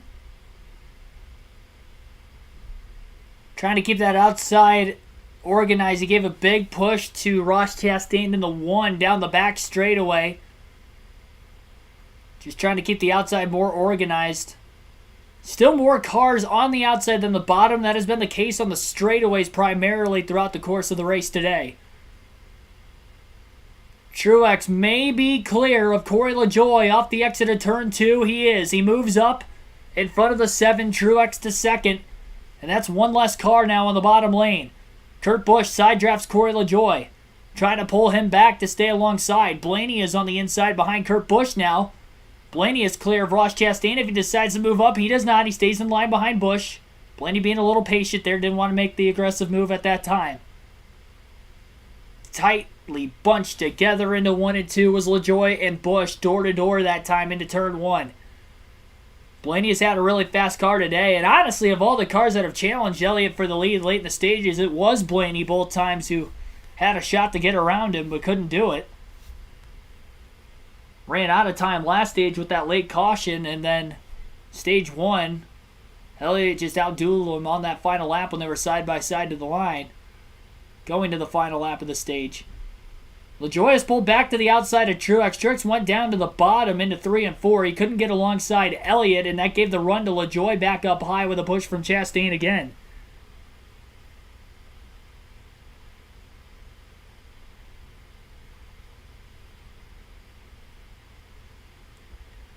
Looks Caliber, welcome to the stream. Working radio, just saying thank you. The goal is to be commentating real races in the NASCAR world down the line. That's why I started the YouTube channel, so I appreciate you guys. Anybody that ever sends those comments throughout these live streams on a weekly basis, I appreciate it. You guys support me all the way. Obviously gives me the confidence to be able to do this first and foremost, and then second of all, of course, you guys are the backbone. If nobody watched, obviously, maybe I wouldn't be doing this at this point in time. So appreciate you guys tuning in on a week-to-week basis. I think we've had over 300 people watching every Cup race so far this season, and I don't think we'll get to 600 for the fourth straight race, but we had a good run there going, and still a good run from the start of the season. Blaney was able to get to the outside that time. It was behind the 20 of Christopher Bell and in front of the 43 of Jones. Kurt Busch still on the bottom. The only other car on the inside now is Austin Cindric in the 2, and they are going backwards. Cindric wanted to get to the outside behind Jones, couldn't do it. Justin Haley still there. Smart move by Cindric. Not going to be able to get to the outside that time off turn 2. Neither is Kurt Busch. Lap cars down on the bottom of the track. Cindric finally going to be able to get to the outside behind Justin Haley, but Kurt Busch is still down low. Maybe getting a little bit of a draft from the cars in front of him. The lap cars on the bottom of the track. The 77, 15, and 51 that all have damage. It'll be 3 wide into turn 1. Right around where Kurt Busch was. Kurt still can't pull clear of the 31 of Haley. Still 3 wide off the exit of turn 2 further back around the lap traffic. Everybody trying to be as organized as possible. Trying to keep this race green. Single file accordion line now throughout pretty much the entire top 10. Kurt Busch finally in line behind Logano and will cycle back to the 12th place position. Yesterday, it was a single file line in the Xfinity race, but they waited too long to make a move. Waited to the final lap. That is just usually never enough time. And especially on a 1.5 mile super speedway, that is not enough time. So it'll be interesting to see how long they wait this out. Maybe they don't wait out long at all and they just try to get to the front. The fastest car in the field is leading, and if it's going to be tough to pass anybody with clean air, it's going to be the toughest to pass the 9. Not running all the way against the wall right now is Elliott, kind of running that middle lane. That is going to allow him to have a likely move of being able to pull off a clean block as he can quickly get to the top or the bottom. Versus if he was running the top, yeah, he would know that the line would go all the way to the bottom, but it'd be a lot harder to block from the wall all the way down to the double white line or around the bottom to block from the double white line all the way to the wall. He's got less surface area to one side of the race car.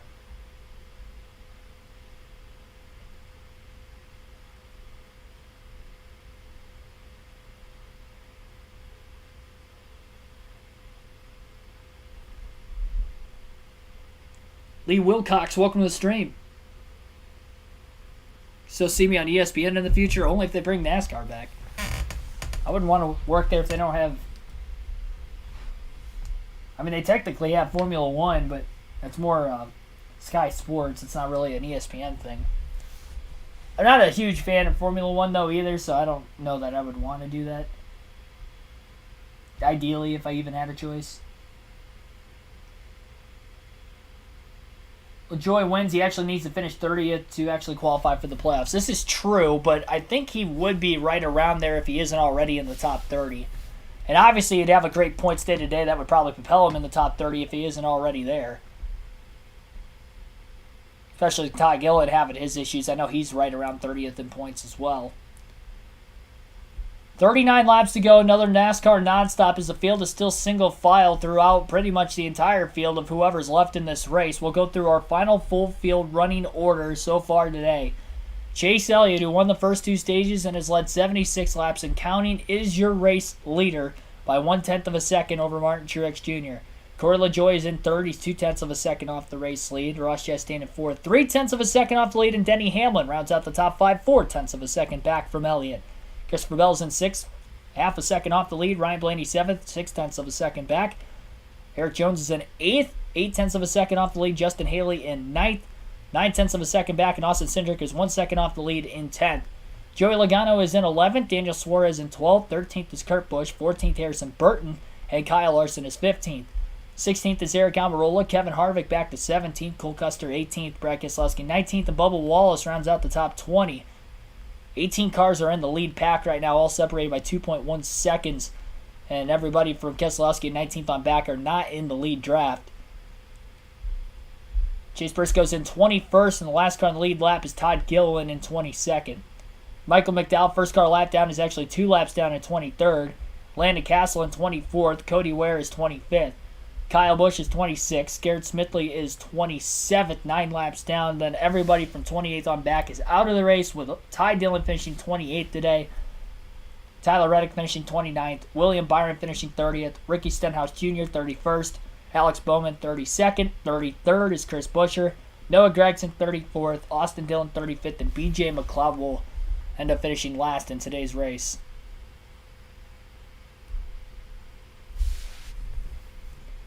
"34 laps to go for Chase Elliott.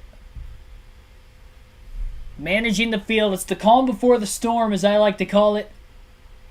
With the train racing now that we have seen for really only about the second different time today, late in this race.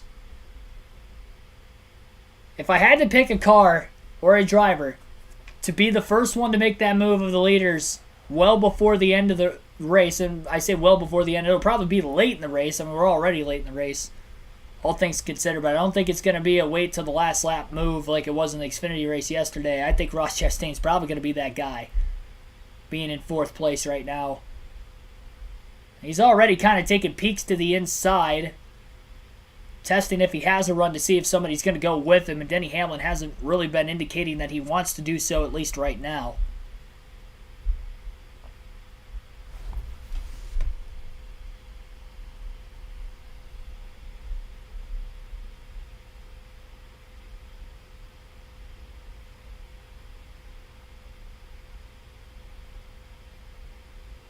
.33 to go and counting down now. On the back straightaway as Chase Elliott continues to lead the single file line on the outside on the straightaways and pretty much running in the middle of the corners. Again, that's protecting any sort of a run to the inside lane, so it'll be interesting to see if Truex ever gets enough of a push to make that move on Elliott, if he can do so, or if they're going to have to make the moves further back to get 2 lines in formation to get Elliott off the top. Here's the through the field right now. NBC. Now, Kim. And Martin Truex Jr. in that second position. The team wasn't overly optimistic about this race because Truex winless on super speedway racing style tracks, winless at Atlanta, and winless this season. Currently rides in the second position. Maybe they've changed their luck here today, Dave. 3rd car in line, Corey LaJoie, 182 Cup Series starts. No wins. Will today be the day? If he has enough fuel, maybe. Ryan Sparks, the crew chief, just told me we didn't wait to get it full of fuel. A little bit of a guess. We took our 3.3 seconds, Marty. Boy, what amazing recoveries for Ross Chastain at Atlanta this year. Down 2 laps in the spring race. They came back to finish second in a wreck today. A lot of tape on the nose of the car. Here he is running 4th with a shot to win this thing, trying to work with that 11 car right behind him, Dave. And Denny is trying to find his way back to the front. He left the decision about what to do on the last pit stop in the hands of Chris Gabehart, his crew chief. 2 tires was the call. They didn't get all the track position they want. They kind of held where they were. Marty.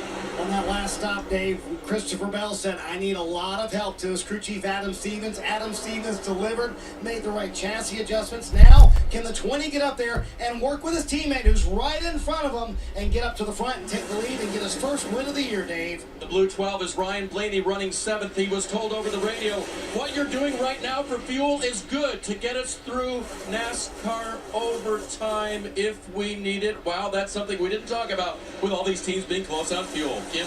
Well, despite not having the raw speed they want, that number 43 and Eric Jones have the handling that they need. It's good for Eric, and this is one of the races they had circled where they feel like they could win with as good as Eric is at this style racing. Jones currently in the 8th position. Marty. How about Justin Haley having one of his best runs of the year, Kim, in the 9th spot right now. Steve mentioned earlier, 4 Xfinity Series wins on super speedway type racetracks. This is right in his wheelhouse. But has he made enough friends and made enough partners to make a move to get up there and win this thing, Kim? When we talk about rebounds, and we can't ignore Cindric. Remember, he dropped to the rear of the field early in the race. That car just evil, too loose. They made adjustments throughout the race. It is handling as best as it is all day. And talk about super speedway style racing. Who won the very first race of the season?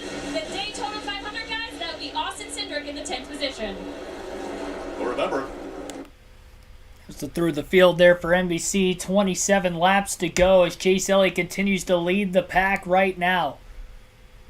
Daniel Suarez going to pull out a line on Joey Logano back around the 12th place position, and he's got Kurt Busch to go with him.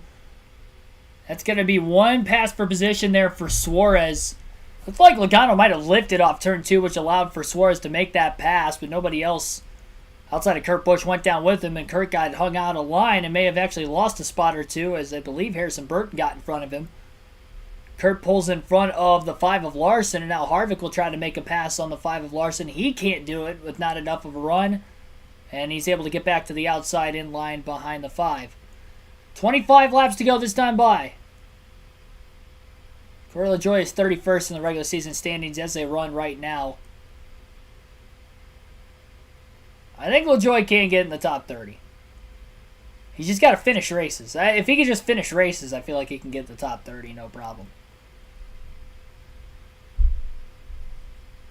That'll be interesting.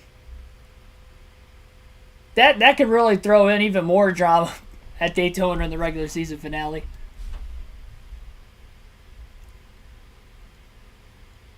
Elliott. Oh, and Bell's going to go around off turn 4. He spins into the grass on the front stretch. That's going to be a caution. Bell saves it. Not a lot of damage on the race car, and I don't think he even flat spotted any tires because he went down into the grass with the slide.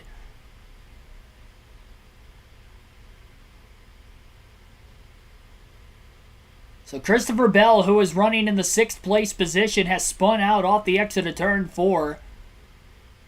Ryan Blaney was in line behind him. They're going to show the replay right now. We'll see if there was contact or if he just lost it on his own. And it looked like he lost it on his own. Blaney was nowhere close behind him.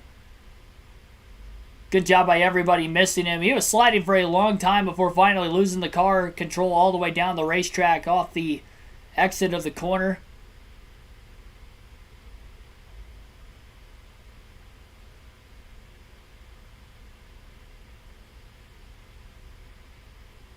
So Bell saves it. He'll be able to stay in this race, but he's going to go to the tail end of the lead lap, and this is going to bunch the field up double wide for another restart late in the going. So also allow drivers to save a little bit of extra fuel if they were on the border of maybe not making it on field at the end of the race. Christian Ortiz, Michael Lowe, Jimmy Brown, welcome to the stream.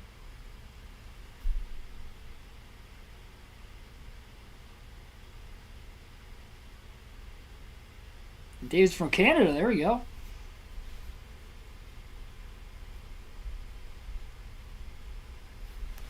Welcome from up north.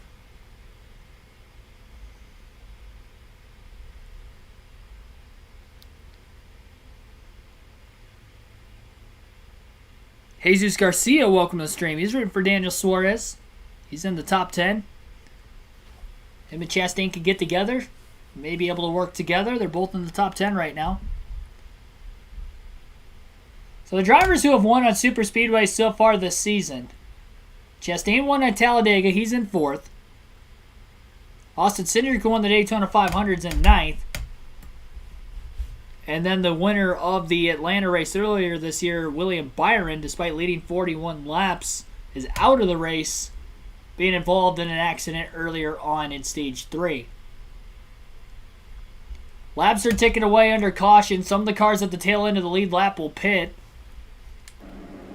And you see Kurt Busch right there, overshoots the line, has to reverse. They are going to take tires. It's going to be a slow stop for Kurt Busch, who had a fast race car all day, Dave. Kevin Harvick is on pit road. He'll get 4 fresh Goodyear tires. Wasn't really able to do anything back in the pack. We'll see if this helps, Marty. Well, they thought they had a loose condition fix for Christopher Bell, but it just snapped on them there, and that puts everybody pretty much in a window here where they can make it all the way. Oh, no, and a tire comes off on Christopher Bell. That is not good. Can't make any progress here.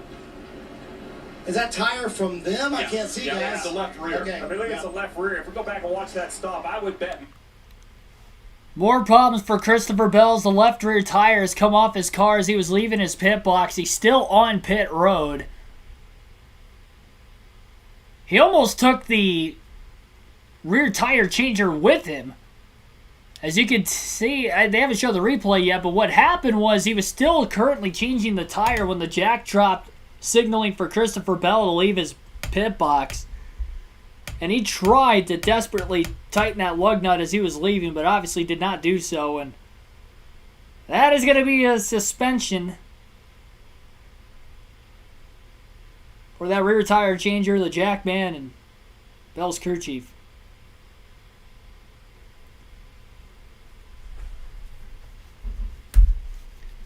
So Bell brought out the caution, and now he has a tire coming off.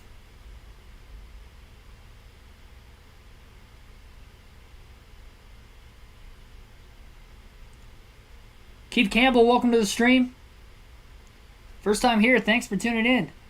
For anybody's first time here, hit that subscribe button for more daily NASCAR content. I'll be doing live commentary for next Sunday's race at New Hampshire as well. That race will also be on the USA Network. It'll be the next live commentary live stream on the channel. The next live stream on the channel will be tomorrow night. NASCAR 21 Ignition, and it'll be at Watkins Glen, starting at 6 p.m. Eastern Standard Time tomorrow. Same commentary for the realistic side of things during these real races I do during those video game live streams during the week as well. All in the hopes of hopefully one day getting into the commentating booth for real NASCAR races down the line. Our goal is 200 likes on the stream today, and we are currently at 100. I gotta refresh it here for a second. Currently at 168. And we have 400 people watching, so definitely hit that like button. And again, subscribe for more daily NASCAR content. I don't think they're going to be able to make any major adjustments with the single lug nut or the rule or anything during season. They can't change the rule right now because I feel like that would be unfair to not penalize drivers going or penalize teams going forward when they've already penalized teams all season long. So they can't really change the rule with the suspension, at least until the offseason. As far as, with the single lug nut, it'll be interesting to see if maybe they go back to 5 lug nuts. Obviously, they could have more tire tests during the offseason.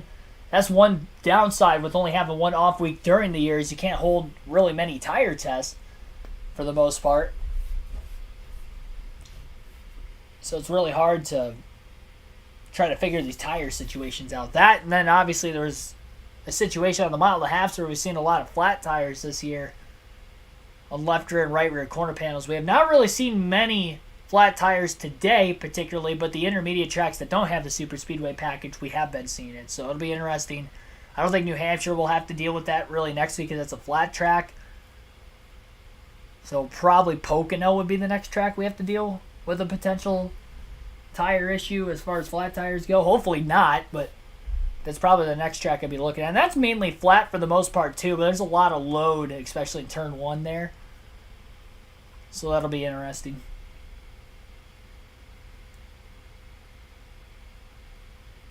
Mark T. King, welcome to the stream. Winners Camp, I see you again. Picker, Slob, Bell, and Wallace. Picker really paid... Yeah, both of them have had mistakes today. Wallace and Bell's Picker have both made a mistake on pit road today. They swapped them, and they that obviously didn't change anything, at least for the first week. Chase Elliott elects the outside lane on the restart. He's going to have Corey LaJoie behind him. Ross Chastain is going to be in line behind Martin Truex Jr. on the inside for the restart. 19 laps to go at Atlanta. Who will win this NASCAR Cup Series race in the Quaker State 400? Green flag back in the air. Into turns 1 and 2, it'll be Chase Elliott, Martin Truex Jr. down on the bottom lane. Chastain still pushing Truex all the way through the corner. He's got to be careful pushing him in the middle of the corner. That's how he turned the 19 earlier on in the day. No car has been able to clear high from the bottom all day on a restart today. Truex might have a shot through 3 and 4. He is clear if he decides to move up.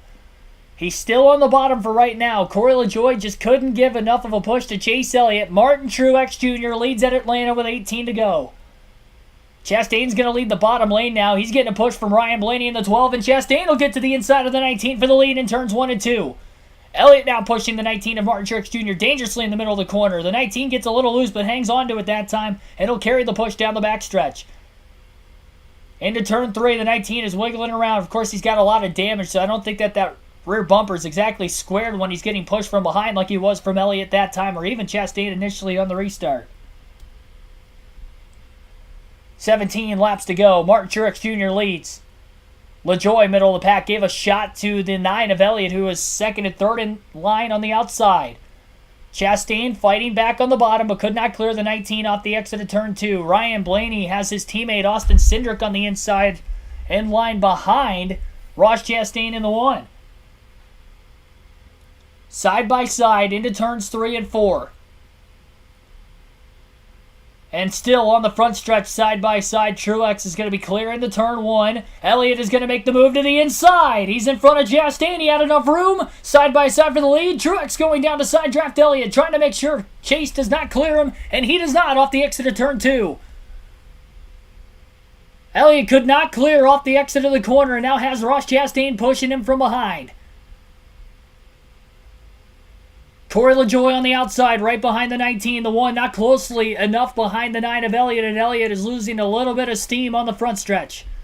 LaJoie going to go for the lead into turn 1, but Truex blocks him on the inside. Top 3 single file, but on the bottom now. Elliott will go to the top, as will the 2 cars in front of him. Chastain and Blaney, meanwhile, on the inside are going backwards. Cindric was able to get to the top right around 9th place. Brad Keselowski, oh no, Hamlin gets turned by Chastain. And that is going to cause a wreck off turn 4. Keselowski spins again. Chastain has turned the 11 of Hamlin in 3 and 4, and that will be another yellow with 14 to go. I'm surprised more cars were not collected. Good job by Hamlin keeping that car on the bottom of the track and not walking back up the track in front of the field. Unfortunately, Keselowski did get damage in that. He has blown a right front tire. After Brad has relayed himself back inside the top 10 at the probably wrong time. Yeah, I think Chastain got into him. Hamlin got turned by Chastain about a month ago at Gateway.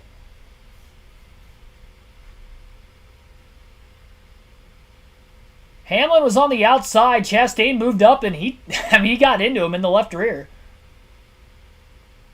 I don't know if he was trying to side draft or if he got tight. I think he was trying to side draft because it didn't look like there were cars on the bottom lane in front of him to cause a dirty air effect. There's a pretty big gap between Elliott and Chastain, and Elliott wasn't really all the way on the bottom like Chastain was originally going into the corner.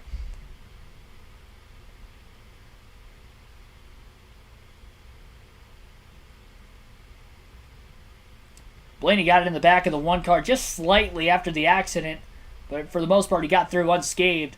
Keselowski went for a spin trying to check up behind the spinning Hamlin, and he had a push from Suarez from behind which turned him, but Suarez didn't know what was going on in front of him, so you can't really put Suarez in fault of that.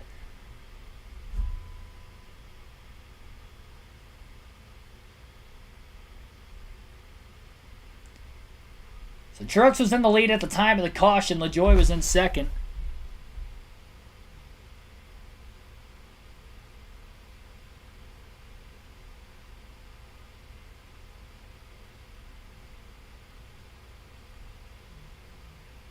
Jeff Burton's just lighting Ross Chastain up in the booth right now. Chastain.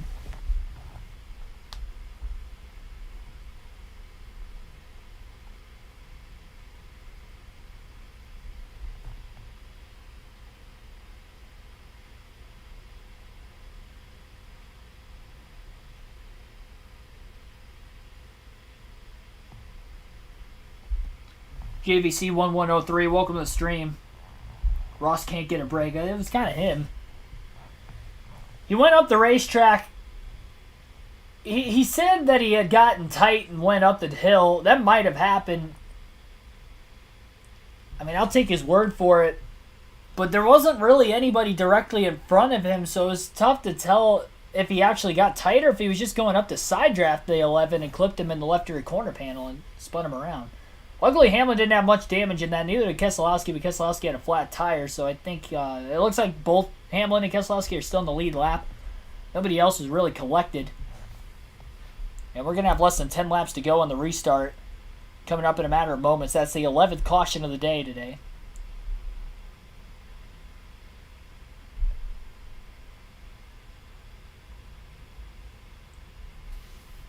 Chris Gable, welcome to the stream.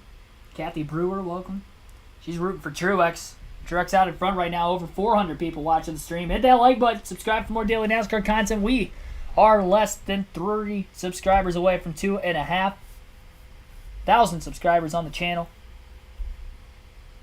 Thought we were going to have a shot to get there today. We might do it. That is a goal. Another goal is for you guys to hit that like button.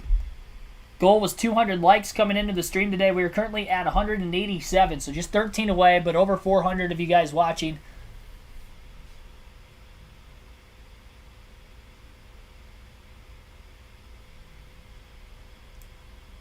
Katie Herzog, welcome to the stream. Pulling for Corey LaJoy. Josiah Tibbetts, welcome. Will Bell get the lucky dog? He did. Christopher Bell did get the free pass with that caution. So Bell will be back on the lead lap. 23 cars on the lead lap for this next restart.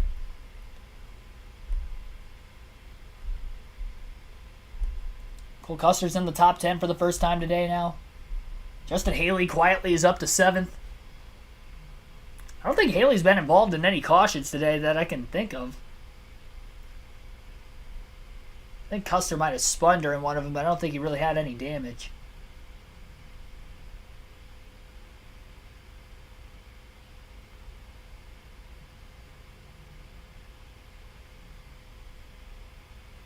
Dustin Brandt, welcome to the stream.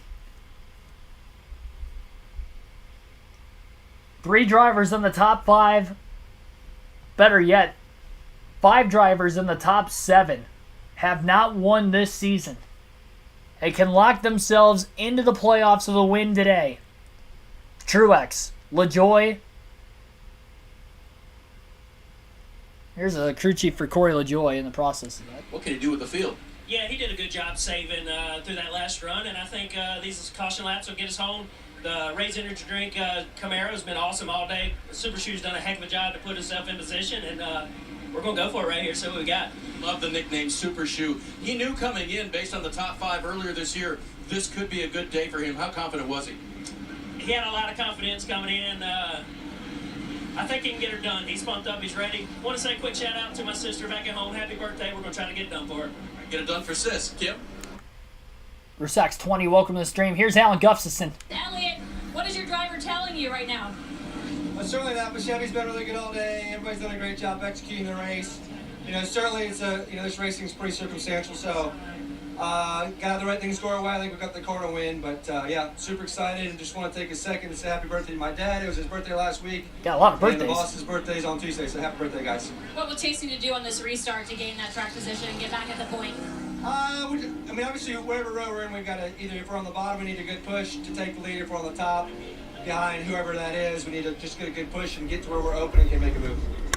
That's to say crew chief for Chase Elliott. He's joined here at the box by Jeff Gordon and Mr. H, all hoping their driver gets to victory lane.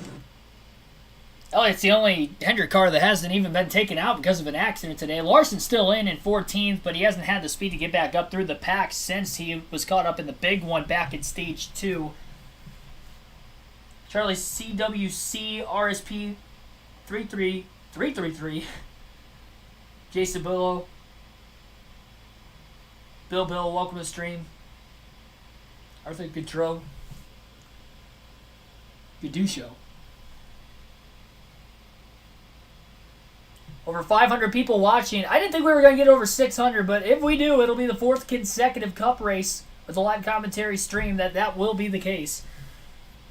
Martin Truex Jr. elects the outside lane for the restart. Corey LaJoy will be on the inside of row 1. Ross Chastain inside of row 2 with Chase Elliott on the outside of row 2. Austin Cindric inside of row 3. Eric Jones outside of row 3.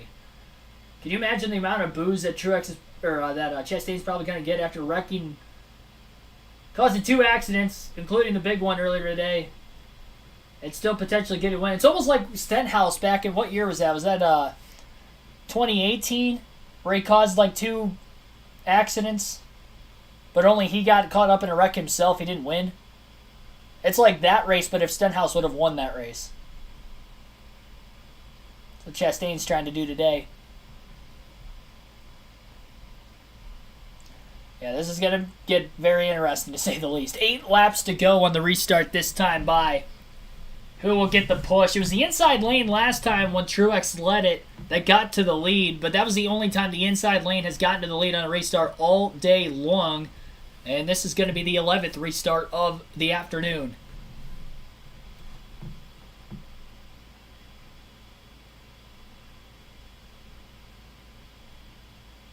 Crews and fans alike on the edge of their seats, if not standing up. Green flag is going to be back in the air. Pretty dead even at the start-finish line between LaJoie and Truex. Truex got a little loose with the push from Elliott, and Chastain is staying connected to the 7's back bumper. Into turns 1 and 2. LaJoie is clear in the middle of 1 and 2. Will he move up on the back straightaway? Stays on the bottom now. He moves up. Corey LaJoie leads down the backstretch with 7.5 laps to go at Atlanta. He's blocking Truex. Truex to the back bumper of the 7. Gave him a big push into turns 3 and 4. Caution at the back of the pack. 12th yellow of the race. Joey Logano. LaJoie got to the lead. Caution came out again. Something happened to Joey Logano at the back of the field. He's got a lot of parts and pieces shedding off the car. I think he might have had a flat tire. Denny Hamlin also involved. They're restarting towards the back of the field, getting in that spin. Getting taken out by LaJoie, the caution before that. So less than a lap after the restart, caution comes out the back of the pack. A lot of damage to the 22. I think they got in a wreck of some sort back there.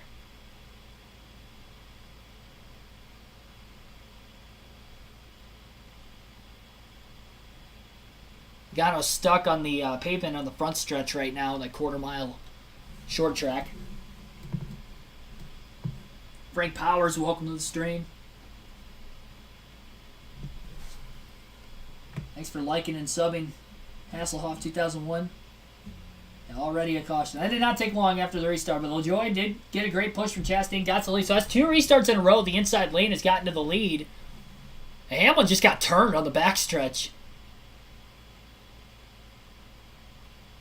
Bell right hooked Hamlin into the wall. Logano was on the outside of the 11, and nowhere for Logano to go. Of course, Bell is a teammate of Denny Hamlin's. Hamlin didn't move up. He just got hooked.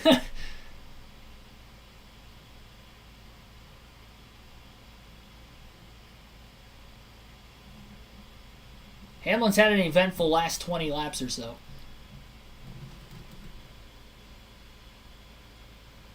Dale win? No. He's not racing today. Talking about our live stream earlier? No. I finished 30th, 2 laps down.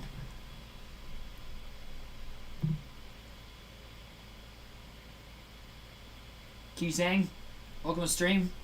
Thinks Ross is going to win.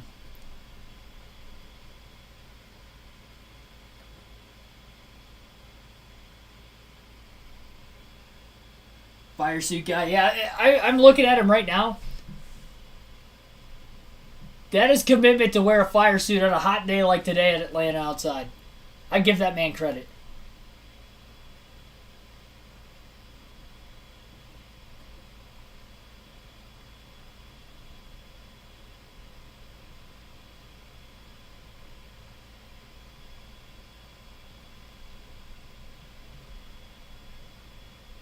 I think they're showing him on the Jumbotron right now.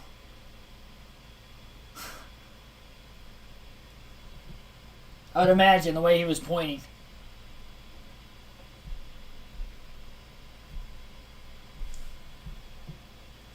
Elites reviews for Truex. We're going to have even less laps to go after the cleanup from this accident. And this is probably going to only lead us to maybe a little more than 2 laps to go. It might not be an overtime restart. A lot of drivers have been able to save fuel under these late cautions that I don't think fuel is going to be an issue. I think even for 1 overtime, they'll be all right on fuel. If we have more than that, then that's where it can become an issue. But we'll see.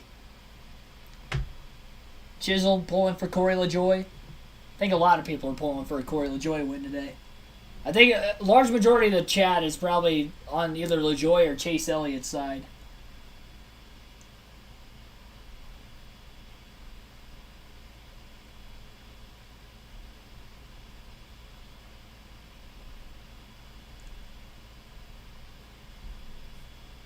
Room for front row, so I needed something to make this race better.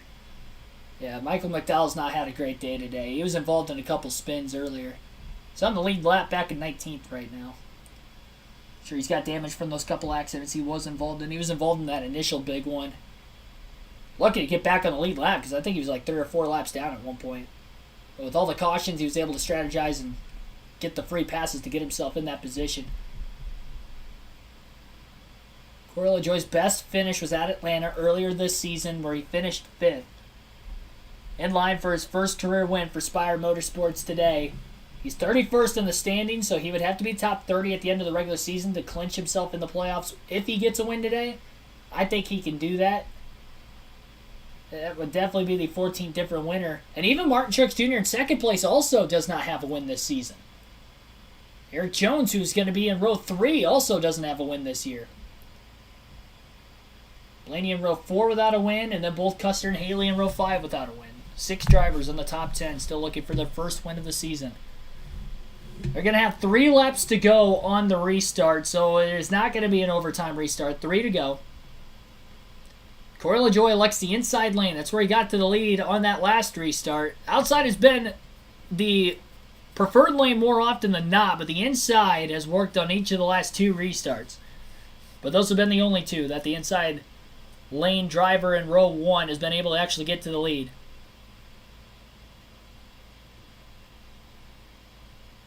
Chase Elliott, Ross Chastain in row 2. It'll be Elliott on the outside, Chastain on the inside. Those will be the push cars on the restart of the 2 on the front row. Row 3 will be Cindric and Jones. Jones up high, Cindric down low. 3 laps to go. A green-white checker of some sorts to decide a winner, a potential another clinched driver into the playoffs. And we'll see if this will be the final restart. Lights have been out on the pace car. And he'll pull onto pit road off turn 4 this time.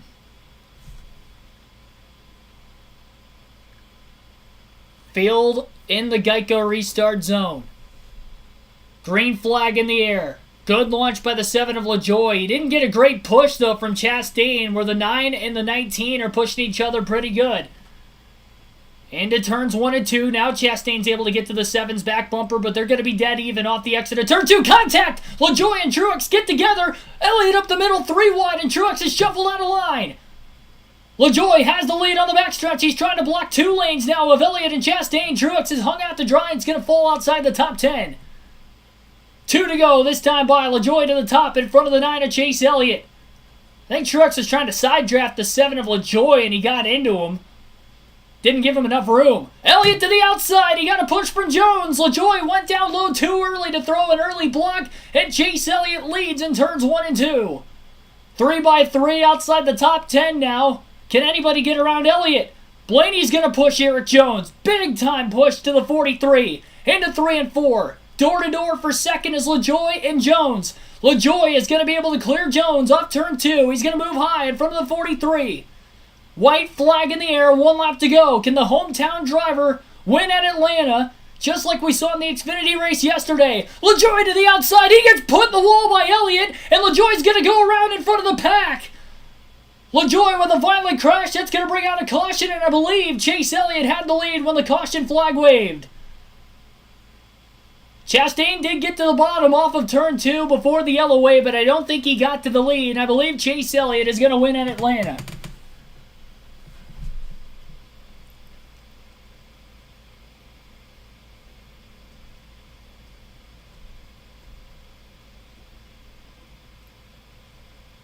Waiting on official scoring here, it seems as if Chase Elliott has won.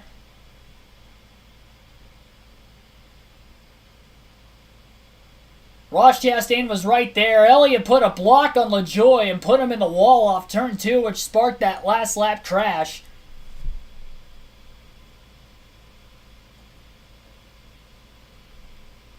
I don't like the way he did it, but he did deserve the win in the sense that he did win both stages and led 97 laps today out of the 260. This last yellow will be the 13th of the race. Heavy damage to Corey LaJoie. And the best shot he's ever had at his first career win. Put up a great effort. Was up towards the front this entire final stage. Had a great push from Jones on the final lap going into turns 1 and 2. Elliott threw the block and into the wall went the 7. Cole Custer and Kurt Busch were also involved in that wreck with LaJoie. Bit of flames coming out of the exhaust from the 45. after the impact of the 7 car.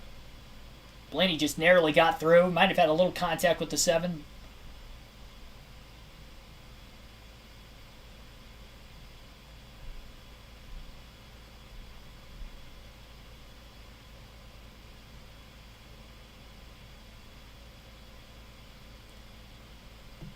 Three straight finishes in the top 2 for Chase Elliott. And of course, 2 wins in that stretch. Everybody like and subscribe for more daily NASCAR content. On your way out, you'll get to hear all driver interviews in today's post-race. And then we'll go through all the prediction results as well as the full field running order results. When the time comes, you'll hear from Elliott here in a couple of moments with his front stretch interview in front of the hometown crowd.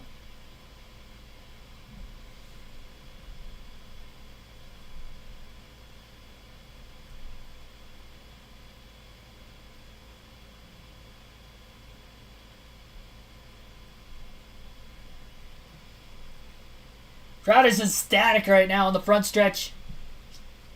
Chase Elliott has captured the checkered flag today.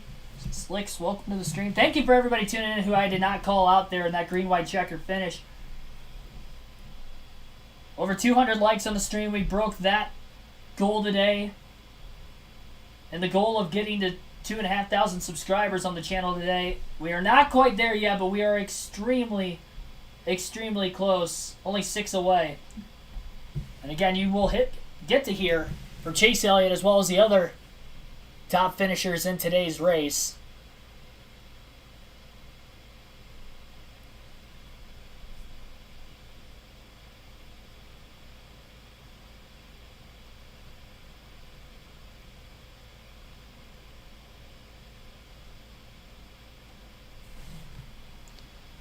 I didn't realize Elliott had the mustache this week.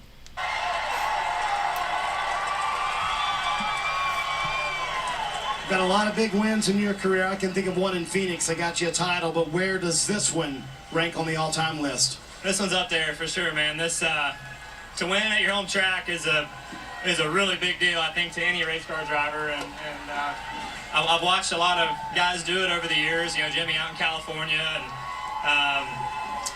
we haven't really had a very good run here. So felt like, you know, today was a great opportunity for us. But just so proud.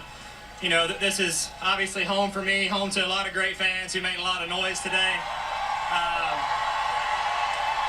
Home for Napa, you know, right down the road in Atlanta. So just couldn't be more proud of our team. What a car. I mean, I'm not sure we've ever had a Speedway car that good. If we had, I probably wrecked it down at Daytona. But just man, what a few weeks it's been. I feel like I gave one away last week, and to come back and put on a performance like that, I'm really proud of that. So excited to get home. It's going to be a big one tonight. I'm looking forward to it. I'm sure it will be. I got to ask you about the last lap. You had to go up and block the 7. You actually said, I'm sorry, on the radio. So what was going through your mind on that final lap?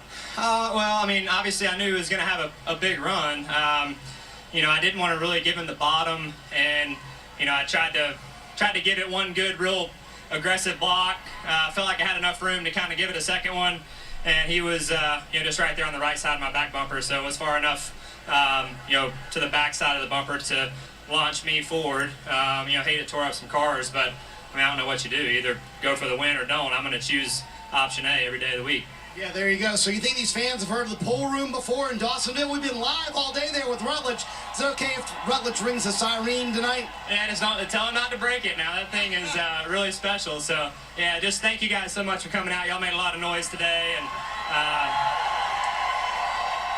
can't wait to head back up 400 and get back home and I want to say hey to my mom and dad. I know they're watching at home. I wish they were here. This is a really, really special day for us, and just say thanks to all the fans here in Georgia who have supported me and you know, supported my family for many years. So really, we're just proud of this, and we're going to enjoy it. What an incredible day for Chase Elliott, the Elliott family, and all these fans here at Atlanta Motor Speedway. The hometown kid delivers. I'm sure Bill and Cindy are very proud back in Dawsonville. Let's go to Rutledge Wood, who is at the pool room there. Okay, I'll let you guys listen to this as well.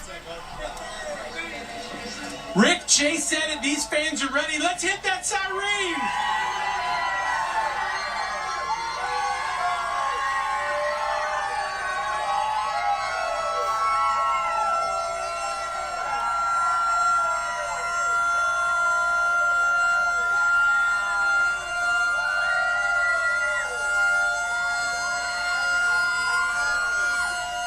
Okay, that's enough of that. I'm probably blowing your eardrums out with the siren, but anyway.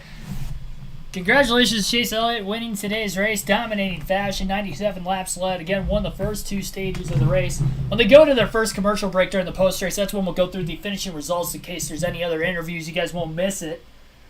And this is the 4th consecutive Cup race on the channel. We hit over 600 viewers watching by the end of the race. I think I saw like 640-something there after the checkered flag. So I appreciate you guys keeping that streak alive today as well.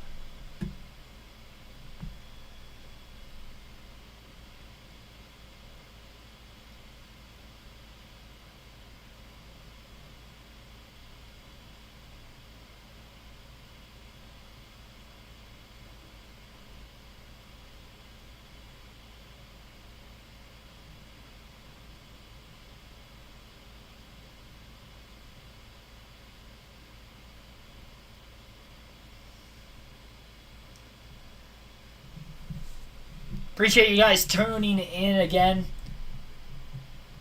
Like and subscribe for more daily NASCAR content if you are on your way out right now. Again, next week at New Hampshire will be the next live race commentary live stream on the channel. That race will be on the USA Network. So live commentary for next week's race at New Hampshire will be on the channel. Here's Corey LaJoie. For the other guy today, how close was that for you, my friend? Closest I've ever been, for sure. That was fun. I'm proud of my guys. Spire, Raise, Energy, Built Bar, Schluter, everybody's helped us out. It was nice to have that thing out in the wind for once, but I made my move and didn't work out. He made a good block, and the siren was ringing in Dawsonville. Unfortunately, I wish that that granny in the front row over there wouldn't been clapping so much. I wish that 7 car was in victory lane, but we keep running like this more consistently. That time will come. Walk us through the final restart, Corey, and your thinking on what moves you had to make and then the one you've ultimately made that got you into trouble. I was going to school. That was the first time I've been leading a restart at one of these super speedway style racetracks, and how much you have to drag back, time to runs, cover the lanes is all new to me. So when I get myself in that position again, I'll be a little more prepared, and hopefully we can do a little better job and be the one that can throw the blocks as opposed to the one that's trying to make that late race move, because that guy usually is in the catbird seat. But I've had some fun. I know that, and hopefully we can have that 7 car up front more often. This track is unique, but we do have some more speedway racing coming up. How excited would you be for that after this? I mean, it's always circled on our calendar, just because, being a smaller team like ours, we do feel like that's a bit of an equalizer, and it showed today. And we're going to go to Daytona with the belts pulled tight and see if we can't throw a Hail Mary again. We almost caught that Hail Mary we tried to throw today. Unfortunately, came up a little short. But nonetheless, I'm proud of my guys here at Spire, and we're going to keep grinding. Strategy was good, car was fast, driver was brave, guys, and you almost got it done. Well, Steve. Unfortunately, that's going to hurt him in the point standings, too. So, again, he's going to need to be, at least to qualify for the playoffs, inside the top 30 in the driver standings. So he'll need to work on the consistency over the next 6 races before they get back to Daytona, and then go for broke at Daytona in the regular season finale. Of course, obviously, he can still get his first career win, but he has been close a few times over the last calendar year, and he'll have another shot before the end of the regular season to go to victory lane. NBC going to a commercial break now, so it's time to go through the full field running order. Chase Elliott with the win, margin of victory by 0.08 of a second over Ross Chastain. Chastain, of course, ends up finishing in 2nd place. He led 32 laps today and led 3 different times. Austin Cindric ends up finishing in 3rd, another podium finish on a super speedway for him this season. He finished a half a second off the lead in 3rd. Eric Jones, solid day today, ended up finishing in 4th, and Ryan Blaney rounds out the top 5. Daniel Suarez finishes in 6th, Justin Haley 7th, Eric Almirola 8th, Martin Truex Jr. 9th, and Kevin Harvick rounded out the top 10. Kyle Larson in 11th, Cole Custer 12th, Bubba Wallace 13th, 14th was Harrison Burton and Michael McDowell 15th, Chase Briscoe 16th, Todd Gilliland 17th, Christopher Bell 18th, Kyle Busch 19th, and Brad Keselowski 20th. Corey LaJoie fell back to 21st, and Kurt Busch 22nd. Those were the last of the drivers that finished on the lead lap today. Cody Ware 23rd, 24th was Landon Castle, first couple cars a lap down. Denny Hamlin, 25th. Joey Logano, 8 laps down in 26th. Garrett Smithley, 27th. Everybody from Logano on back DNF today. Ty Dillon, 28th. Tyler Reddick, 29th. William Byron, 30th. Ricky Stenhouse Jr., 31st. 32nd was Alex Bowman. Chris Buescher, 33rd. Noah Gragson, 34th. Austin Dillon, 35th. And BJ McLeod rounds out the 36-car field today. Average race speed of 120.1 miles an hour. Race finish under regulation through the 400 miles, 260 laps for today's race. The spotlight drivers coming into the race today based off of my predictions beforehand to start this season.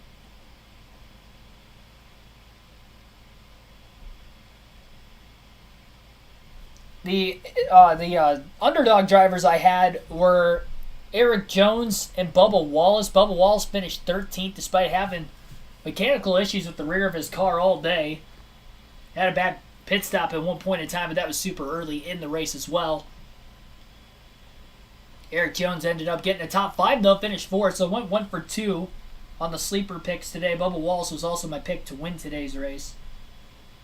The 2 must-have picks today that I said you absolutely had to have in your fantasy lineups were Chase Elliott and Kyle Busch. Elliott won both stages and won the race, so max points day for him, growing his regular season points lead out.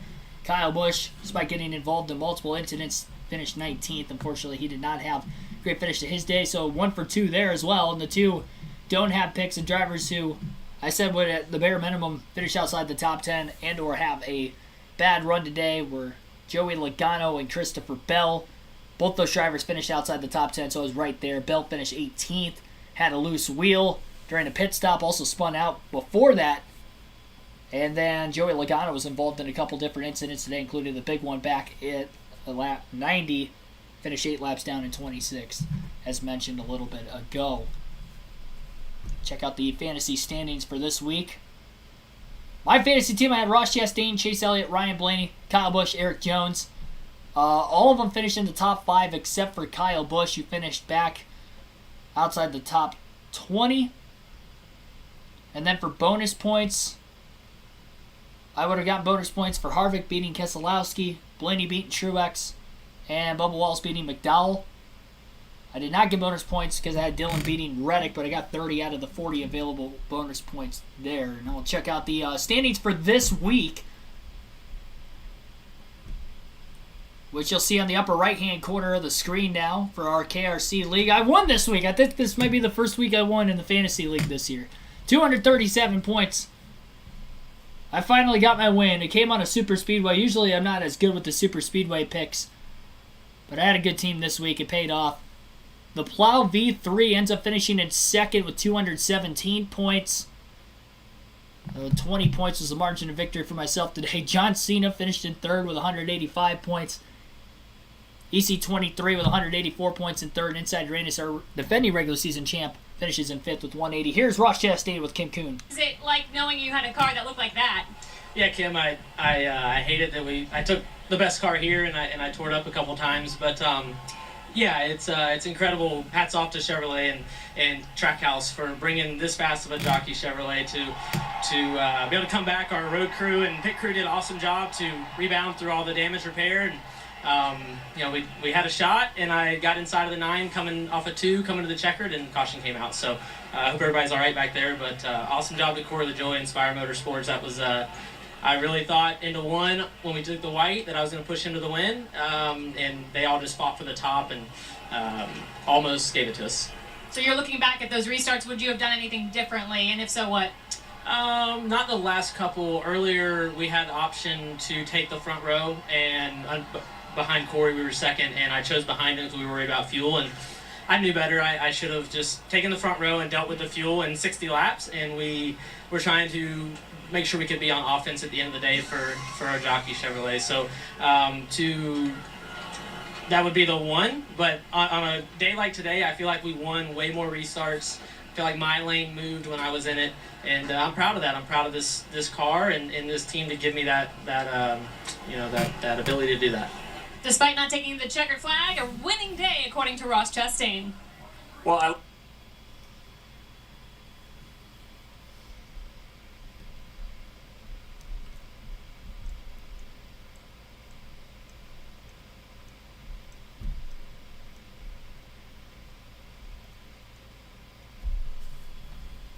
Larson had a very quiet day today. He pretty much did. I mean, but he was caught up in that earlier incident back at lap 90, and he just had a lot of damage to his car.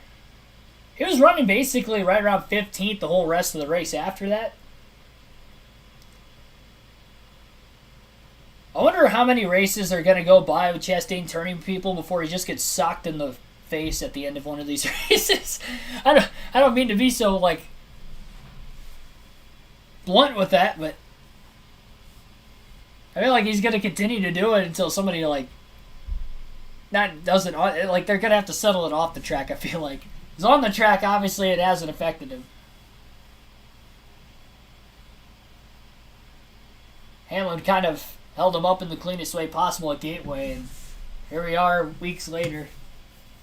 Still wrecking people. Chastain didn't take the checkered, meaning he wrecked. No, she meant, like, took the checkered flag as if he won. He finished second. Chastain finished second. Cheyenne, I see you in the chat for the first time today. You were probably already in there. Dan the Man, welcome as well. You actually picked Bubba Wallace to win. Well, I think, personally, if he didn't have issues with the rear of his race car today, I think he would have had a shot. He mentioned on the radio, this was even before the competition caution, that there was something wrong with the right rear.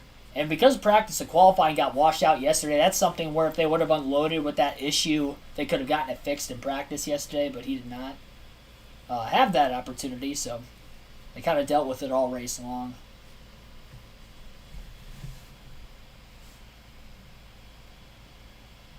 Harrison Burton getting the top 10 today. Kind of looking at the finishing order again. I know I already went through it, but Cole Custer had a top 10. Justin Haley, quiet 7th place run. He's good on the super speedways. I wasn't too confident with my win pick today. I almost took Chase Elliott just because of how good he's been lately. But I was like, you know what? He doesn't usually run well on the super speedways. He's had good finishes in the past, but he's not consistent on the super speedways. But obviously, he was a dominant car today. And went out there and won both stages, won the race, led the most laps.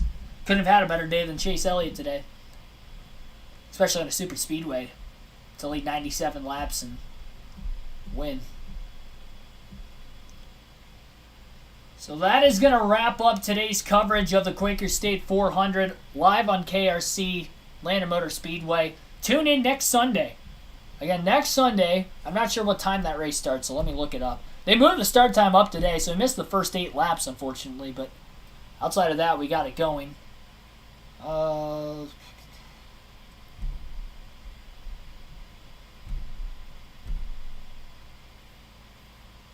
I don't know that this was the best race of the year. It was a little sloppy.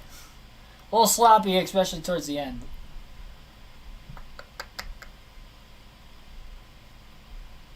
Let's look at the schedule.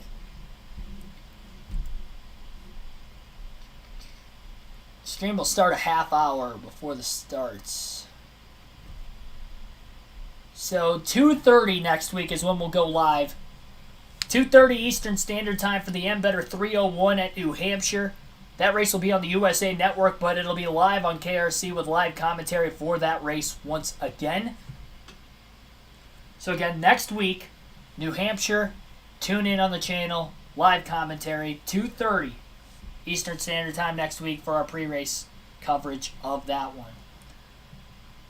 Almirola won there last year. The Fords have been kind of dominant at New Hampshire over the last few seasons. Maybe Harvick can have a chance to win. Blaney, who hasn't won a race yet this year. Truex has had good runs there in the past. Bell obviously ran great there last year. There's a lot of drivers that have not won yet this season that have typically ran well at New Hampshire over the last handful of races there, and I think that they could definitely be some of the ones to beat next week. Say Bristol, then COTA, then Daytona. I don't know what my favorite race was. Kansas was a lot of fun. Kansas was probably one of my favorite races this year. COTA was pretty good too. COTA, Kansas would probably be up there Daytona, because I was there for the 500, it was a good race too. I'd say Daytona would be in the top 5 for sure. That'd probably be my top 3. Dirt Bristol would probably be about like 4 or 5. I'd probably put it towards the bottom of the top 5, but I'd also put it up there. I feel like the Atlanta race earlier this season was better than this one. They were honestly pretty equal with one another. I think I only put the other one up higher just because I was there, so it probably enhanced the experience more compared to this race. It honestly kind of played out about the same. Even down to Darlington was pretty good too. I know the ending was kind of anticlimactic with Logano just running through Byron on the last lap. But prior to that, it was a really good race. Auto Club was really good too. I kind of forgot about that. Auto Club was a good race. There's definitely a lot of good races this year that are debatable for being the best race of the year. I would probably say either Kansas or Coda would probably be number 1. Personally, for me. As far as the pure racing. That is going to wrap up today's stream. Thank you for everybody tuning in. Again, like, subscribe. You know the deal. More daily NASCAR content. For those of you who I will not see during the live streams during the week, I will see you next weekend for the coverage of our New Hampshire race. Thank you for getting me over 2,500 subscribers on the channel as well today. We hit that goal as well as our goal of 200 likes, as we are up over 250 right now. And again, over 600 people watching today's live stream for the 3rd different time this year. The 4th straight time for the Cup Series live stream so far this season. But appreciate the support that you guys give me on a week-to-week basis. I'll see you guys next week, and I'll also see you guys tomorrow for the next live stream at 6 p.m. Eastern Standard Time. NASCAR 21 Ignition at Watkins Glen. Full race, live stream, realistic commentary for that one as always as well. Again, 6 p.m. Eastern Standard Start Time tomorrow. That'll be the next stream on the channel, and then I'll see you guys for the live commentary next week. Have a good rest of your Sunday evening and the rest of your great weekend so far. Hopefully you enjoyed today's coverage of the Quaker State 400 on KRC.